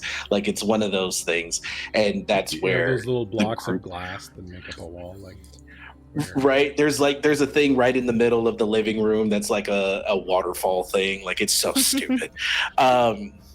But that's what's in the back, and that's where they're going to, because there is a back entrance that has a garage that they can go in and what have you. Hey man, Colts make money, dog, or at least this one does. You drive up to this location, and you notice that there is definitely large drops, a puddle of crimson fluid on the ground in the steps leading up to the back door and on the asphalt.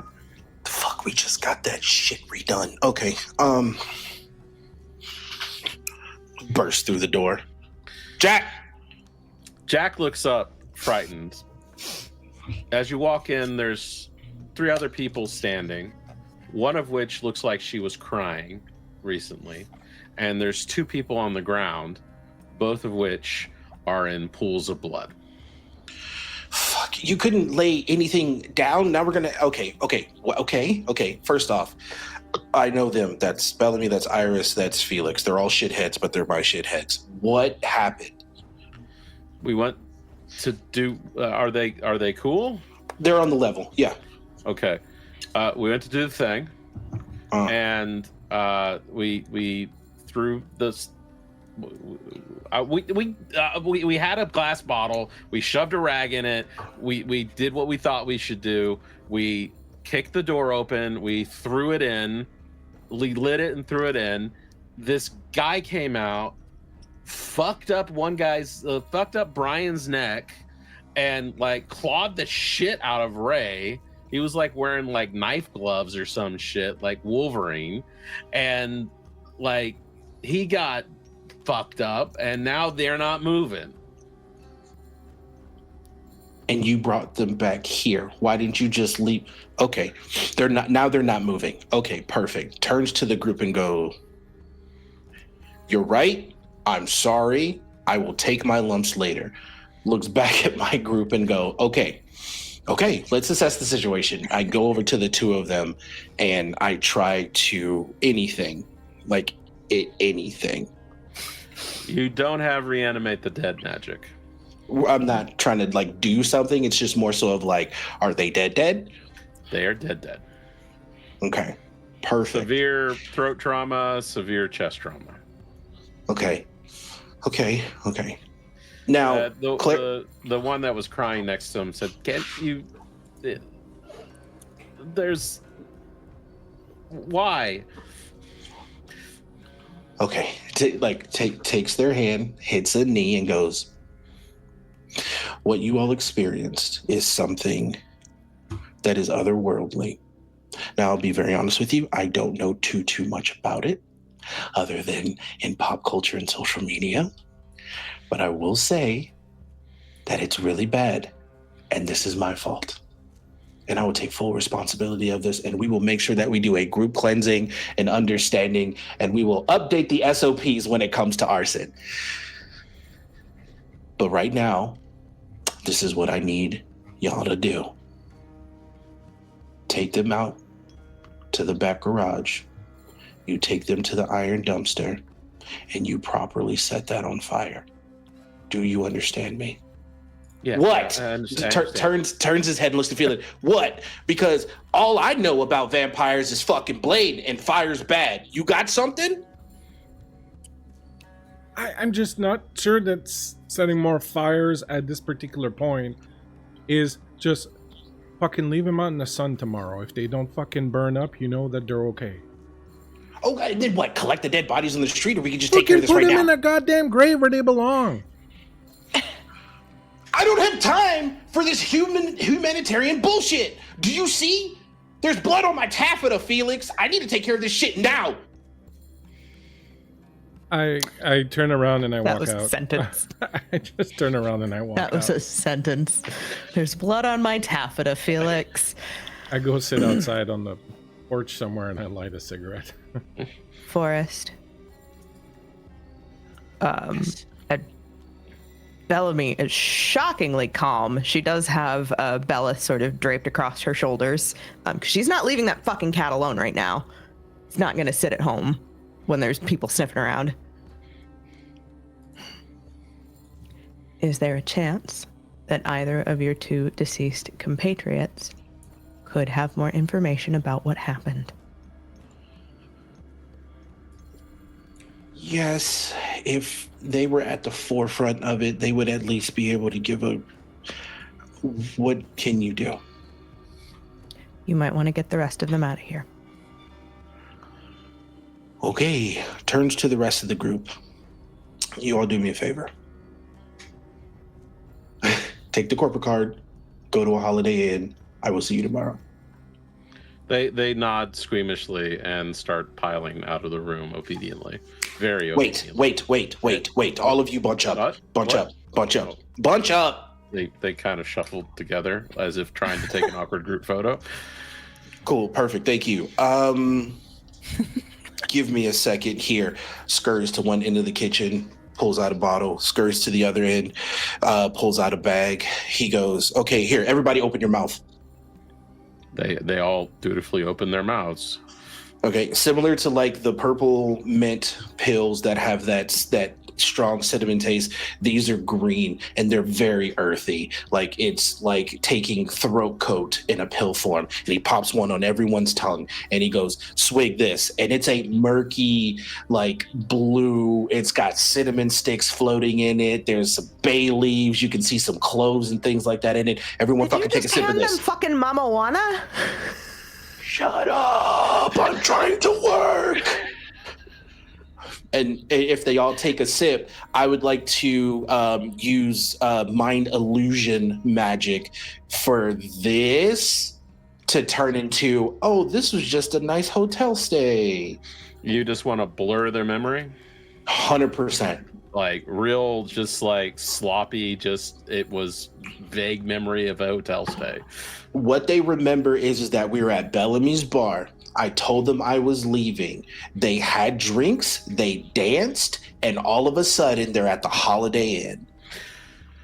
Listen, sometimes there's some folks at the bar that pour real heavy. You know, you mix your liquors, sometimes you black out. Okay, Arete diff 5. Ooh. For just brutal, just blackout. Matt's never playing Mage with us ever again. Love you, Matt. Sorry. No, y'all flinging around magic like there's nothing to it. I need to buy a lottery ticket because I got 3 sevens on this motherfucker. Let's go. Number 7. All right. You burst out this like just brutal mind magic, just sloppy as hell. And they just kind of blink and they just kind of quietly, numbly walk out of the room. As soon as they leave, you see Forrest, he goes, okay, all right. Bellamy, do your thing. Okay. So, Storyteller. Yeah. I'm looking at common magical effects. Uh-huh. What What- you one- see that you like. Well, there's something called Animate Corpse, and because I am also a D&D girly, I make frequent use of this little spell called Speak with Dead. Mm-hmm. So that's kind of the vibe I'm going for. It says Life 2/Prime 2. I will allow you to animate this corpse enough to speak Oh, and to damn. recant basic memories. It will Yeah, not like have that's- true consciousness, but it will be able to say some things. What do you do as a verbena mage to reanimate the head of a corpse? So Bellamy sort of gently puts Bellith on like a nearby couch, and he just kind of sits there. By the way, Forrest, you take a point of paradox for doing Yeah. that. Of course. Thinking about Yeah. that. Bellamy. Okay. Forrest. Huh? I'm gonna need 5 candles, some rum, and do you have belladonna on hand by chance? Yeah, I do, actually. Okay. Okay, and like he scurries like to the kitchen, and he's like, okay, I got Kraken, I got Bacardi, and then I got this old Jamaican shit. Old Jamaican shit. Heard. My belladonna is crushed. Is that fine? That's fine. Cool. Okay, this last one's a little weird. I got World Market stick candles. You good with that? You got a pocket knife? Hold on. It goes back into the kitchen, pulls out a fucking 8-inch chef knife. Does that work? You know what? We work with what we got. Hold on. Sorry. Goes back in, gets a paring knife. Sorry. I'm freaking out. That's fine. Okay. Specific color on the candles. Black. Heard. Got them. All right, cool. Hands you things like that too. Do you need you need a lighter? I'll get you a lighter. Salt, chimes. Do you need gold? Anything along those lines? Chimes would be helpful, yes. Perfect. Personal personal effect of theirs. Yeah. Cool. Comes back, hands you the things. Anything else? Because if not, I'm gonna throw up. You go throw up, dear. Okay, it's fine.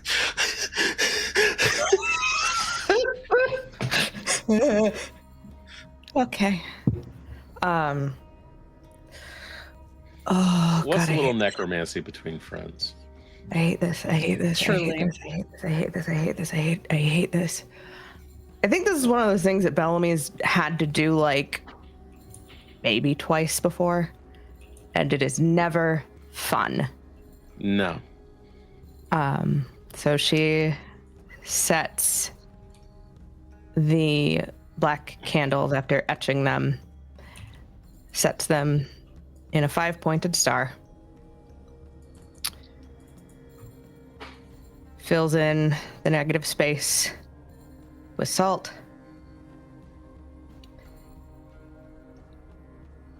places the belladonna under the corpse's tongue, dribbles a little rum in there. And then she lights each candle, and on the last candle, she pricks her thumb and drops a drop of blood into the flame.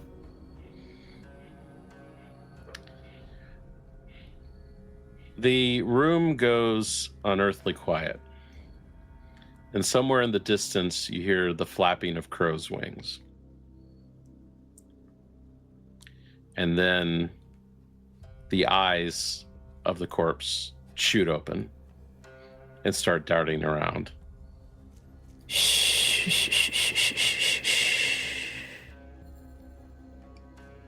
It starts moving its mouth as if attempting to speak. I need you to tell me the last things you saw. There was fire. And then that thing came out. And it took my neck. Where's my neck? You can see his muscles and vocal cords moving inside the wound. Am I okay? You'll be able to rest soon, sweetheart. I promise. I don't feel okay. I know.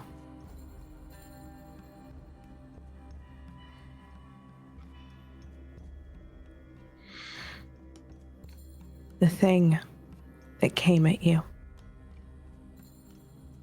Can you tell me what it looked like? Pale. Dressed in black. Stupid fucking haircut.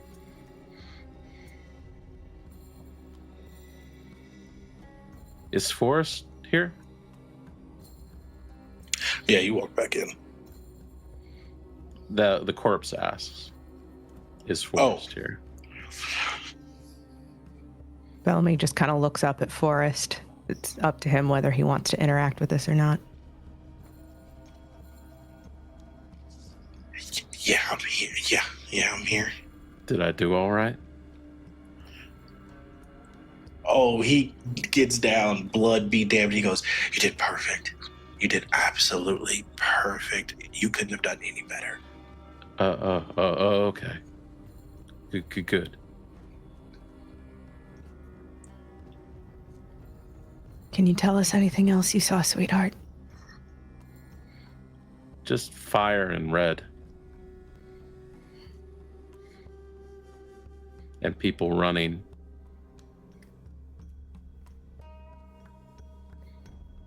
Are they okay? The rest? Yeah. Yeah, they're fine. They're fine. Good. It hurts. I know. And Bellamy will reach out and just close his eyes and break the circle to let him rest. He slumps. And again, there's the sound of flapping wings.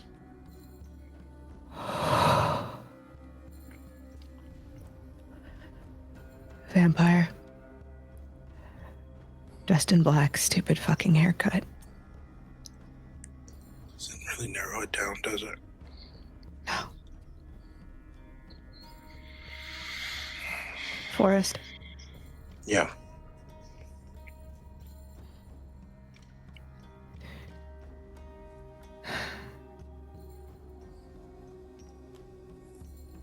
We know why the judge comes after people. Is there anything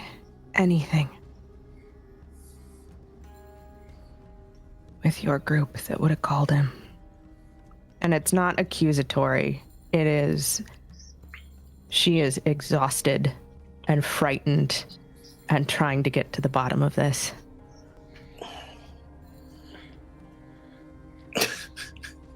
That'll be in all seriousness in the world. I run a fucking cult. What do you think?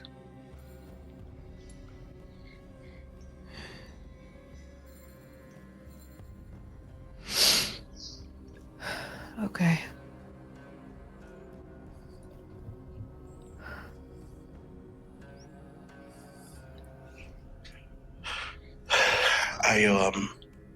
I will call someone to get the both of them. I'm still burning them, but we will. It's more so in the sense of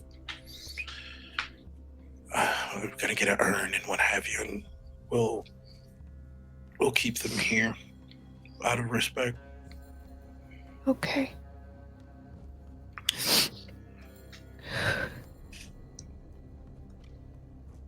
Bellamy, I know the gravity in my actions and in my influence in this particular situation. That's not lost on me at all. But with what we now unfortunately know and what we now unfortunately will have to deal with, these things are going to have to happen.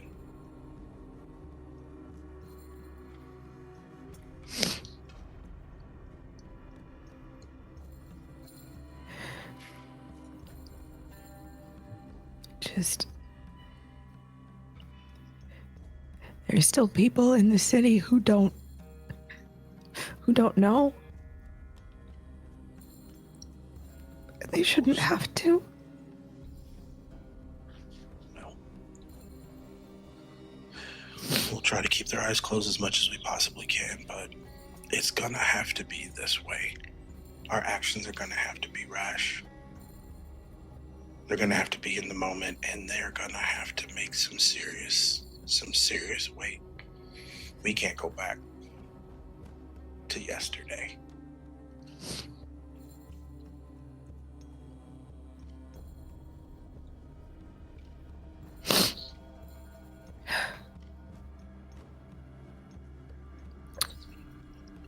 She kind of sits up and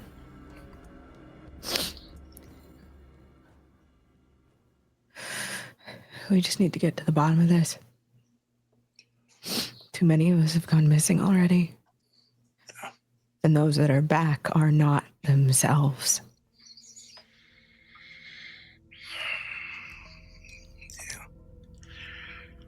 Yeah.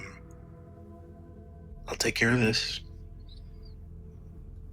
The shop and my home are open to you guys to do and use what you need. Just give me a moment to handle this. Yeah. Yeah. She's gonna get up and walk outside to find Felix. As you walk outside, you take a few steps towards Felix, who's out there smoking, his back to you. And you feel a firm, warm hand on your shoulder.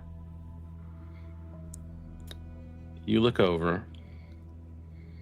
There's a beautiful woman with harsh features, judgmental features, wearing black suit that might as well be armor. And somewhere there's the sound of crows cawing. 3. You know her. You've seen her a dozen times before. I know what this is. Hello, child. Morgan.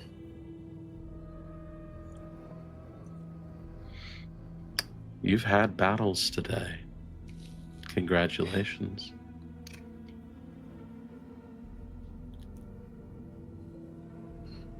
I never really wanted to be much of a fighter, you know that.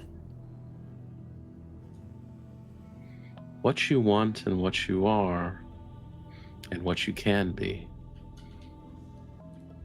those are different things.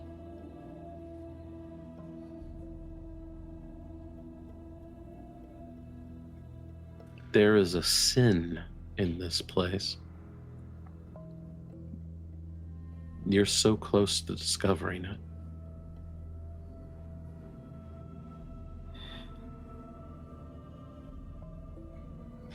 It's too much.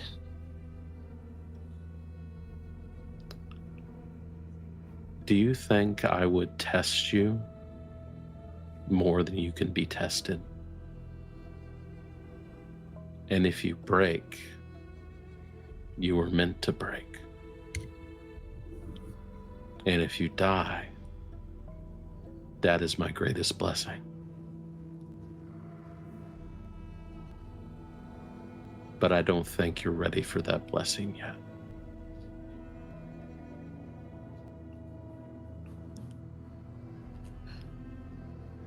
I rather like staying on this side of the veil if it's all the same to you. Then find your strength.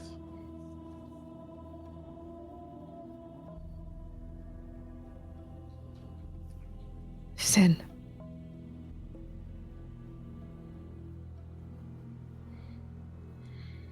You mean this place here? This city.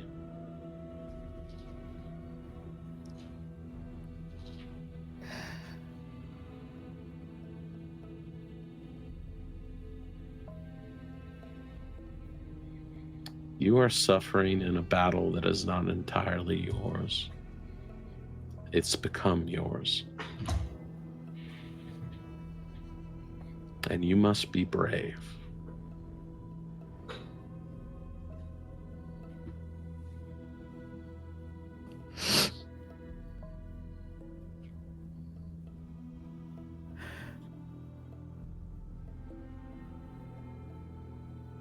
Then we need to find where the rot's begun. There you go. I knew you had it in you.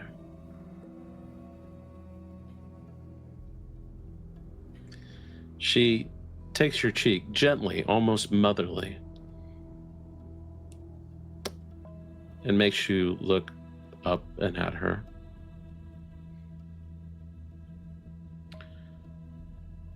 My love for you is endless, and my belief in you is deep.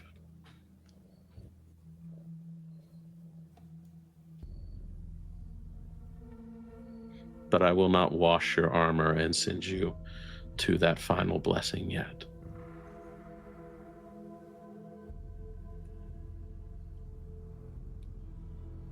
You have so much to do. I have seen it. Then I'd best get started. Yes. You blink, and there's the sound of the flapping of wings, and she's gone.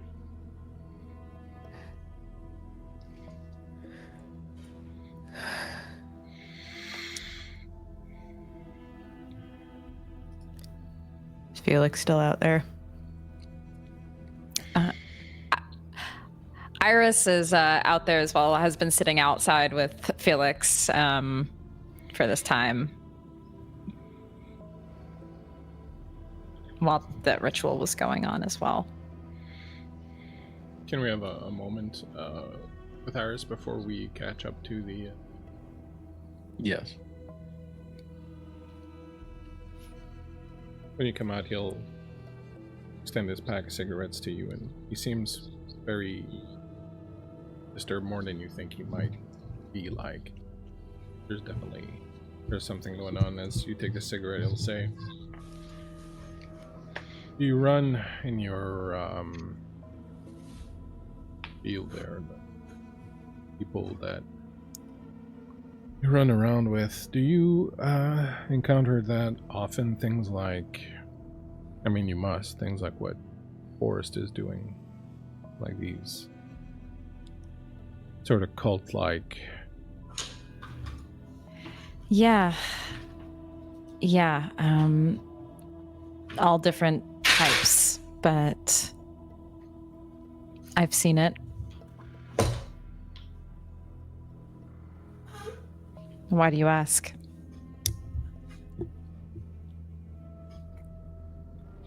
I mean, I don't necessarily mind Felix. Forrest. Felix, that's me. I definitely don't mind Felix. I have my problems with Felix, let's be honest, but I don't mind Forrest personally. I think that, he is smart and charismatic and he enjoys life, and that's fine, but I have a lot of difficulty with... I have difficulty with innocence being hurt, but I have a lot of difficulty with innocence being hurt through the actions of someone who's just trying to satisfy something, an urge or a need or... Yeah. I can tell that really troubled you, disturbed you even.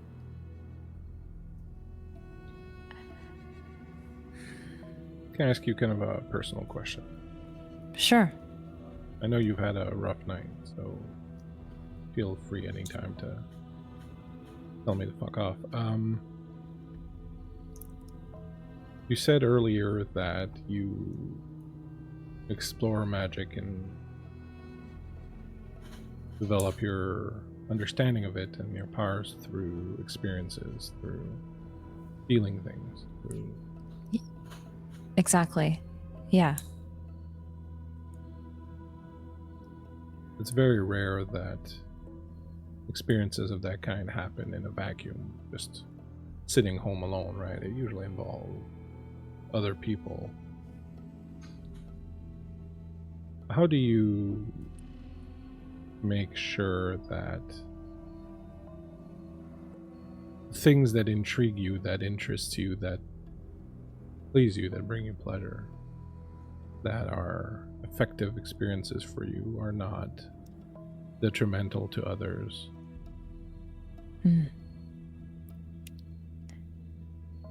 I could see where your line of questioning is going.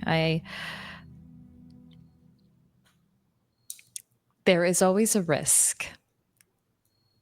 That's the issue. You can't guarantee that other people aren't going to get hurt. And you take that risk, knowing there might be something worthwhile in the end. I'm not saying it's the right way to live. It's a way to live. And I don't know. How do you measure worthwhile in the effect it has on other people? If I am able to learn something or gain a new experience from it, I'd say it's worthwhile. If something happens, I don't know. I was ready to just go in and risk my own life to learn more. Sometimes that just happens. And I'm not unlike this being I've been visited by, I'm not here to judge and make the final decisions. I don't know if anybody really is, other than our own selves. So I think that's something I determine, you determine, any of us determine for ourselves and how we feel about it in the end.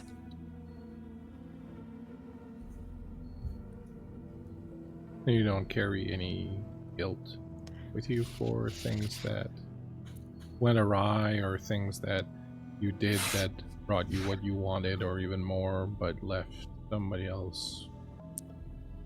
Oh no, the guilt is there. The guilt will be carried with. I have guilt and shame about things I've done, about myself, about about too much, but you kind of learn to cope with that guilt in different ways. Man, when you ask me these questions, it makes me feel like I'm being a little too introspective, and I don't know how I feel about it. But that's a good thing. It's good to be introspective sometimes. Yep. It's better when you can be introspective before you do the thing, though, rather than after, once the thing is done and the damage is done and the fires have been set and the people are dead, you know. Is there something you've done, Felix? Who was it earlier? Was it you that said we've all done something? We've all done something. And we're all just trying to find ways to live with it, I guess. I wish I had your lust for life, for danger, for excitement, for the unknown. I mean, I do hunger for the unknown, obviously, but I like to have some guardrails there. I like to read about it, and I like to try things that have been tried by a bunch of old bearded wizards since the middle of the Dark Ages, just so that I know it's safe, you know, because you don't want to go out on that limb for no reason, you know? Well, that's the thing. We all have our strengths. We all have our things that we do, and maybe that's why it makes sense to have each other around sometimes. Does it make you wonder, though, if we can all be so different and approach it in such different ways, yet we still all get magic to respond to us the same way? I don't know what that says about us and our little individualities and our little...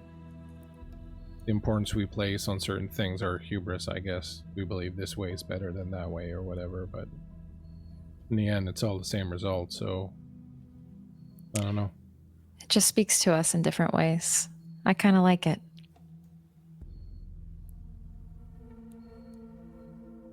Yep. It's definitely interesting. She takes the cigarette and she gives Felix a pat. I feel he's probably looking kind of broody, and she's more of a optimistic individual, so she gives you this pat on the shoulder. I guess this is the point where you'd go out and have fun about it, right? Yeah, exactly. Wow, I'd just go home and think way too much about it. No, next time you come to the club, that's what it is. Right. And it's about this time Bellamy walks up. Is that any more fires in there? No. And her eyes are a little red rimmed. She's decidedly less prickly and snappy than she usually is.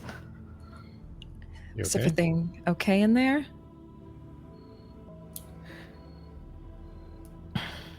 It's apparently we need to be on the lookout for a vampire with a stupid fucking haircut. That narrows it down. Exactly. But Now we got the vampires on our ass too. wow.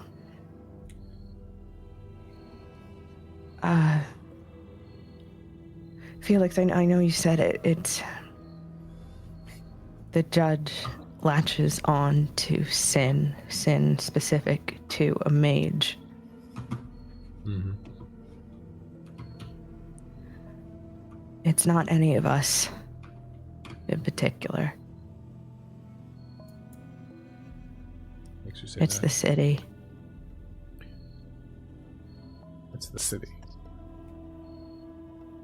What does that mean?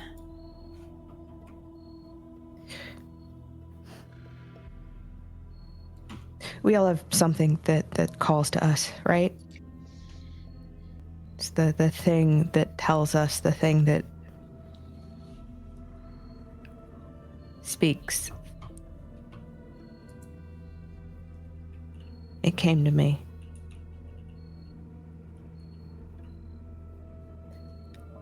There is a sin in this city. There is a rot in its heart, and I think we need to be the ones to cut it out. It wasn't supposed to be our battle, but it is now. I picked up the phone. Maybe. And with that, we will have the camera back out from the small little slice of Montreal and gaze out over the city. And thus ends the second out of 4 episodes of our Mage Chronicle. Damn. Heavy second half, guys. Just a little bit. Just a little bit. We did Just say a that during the break. We were like, had our little silly goofy moment in the beginning, and then it was like, nope, it's gonna get a little more intense. So thank you for joining us for episode 2. Angels Will Run. Yes.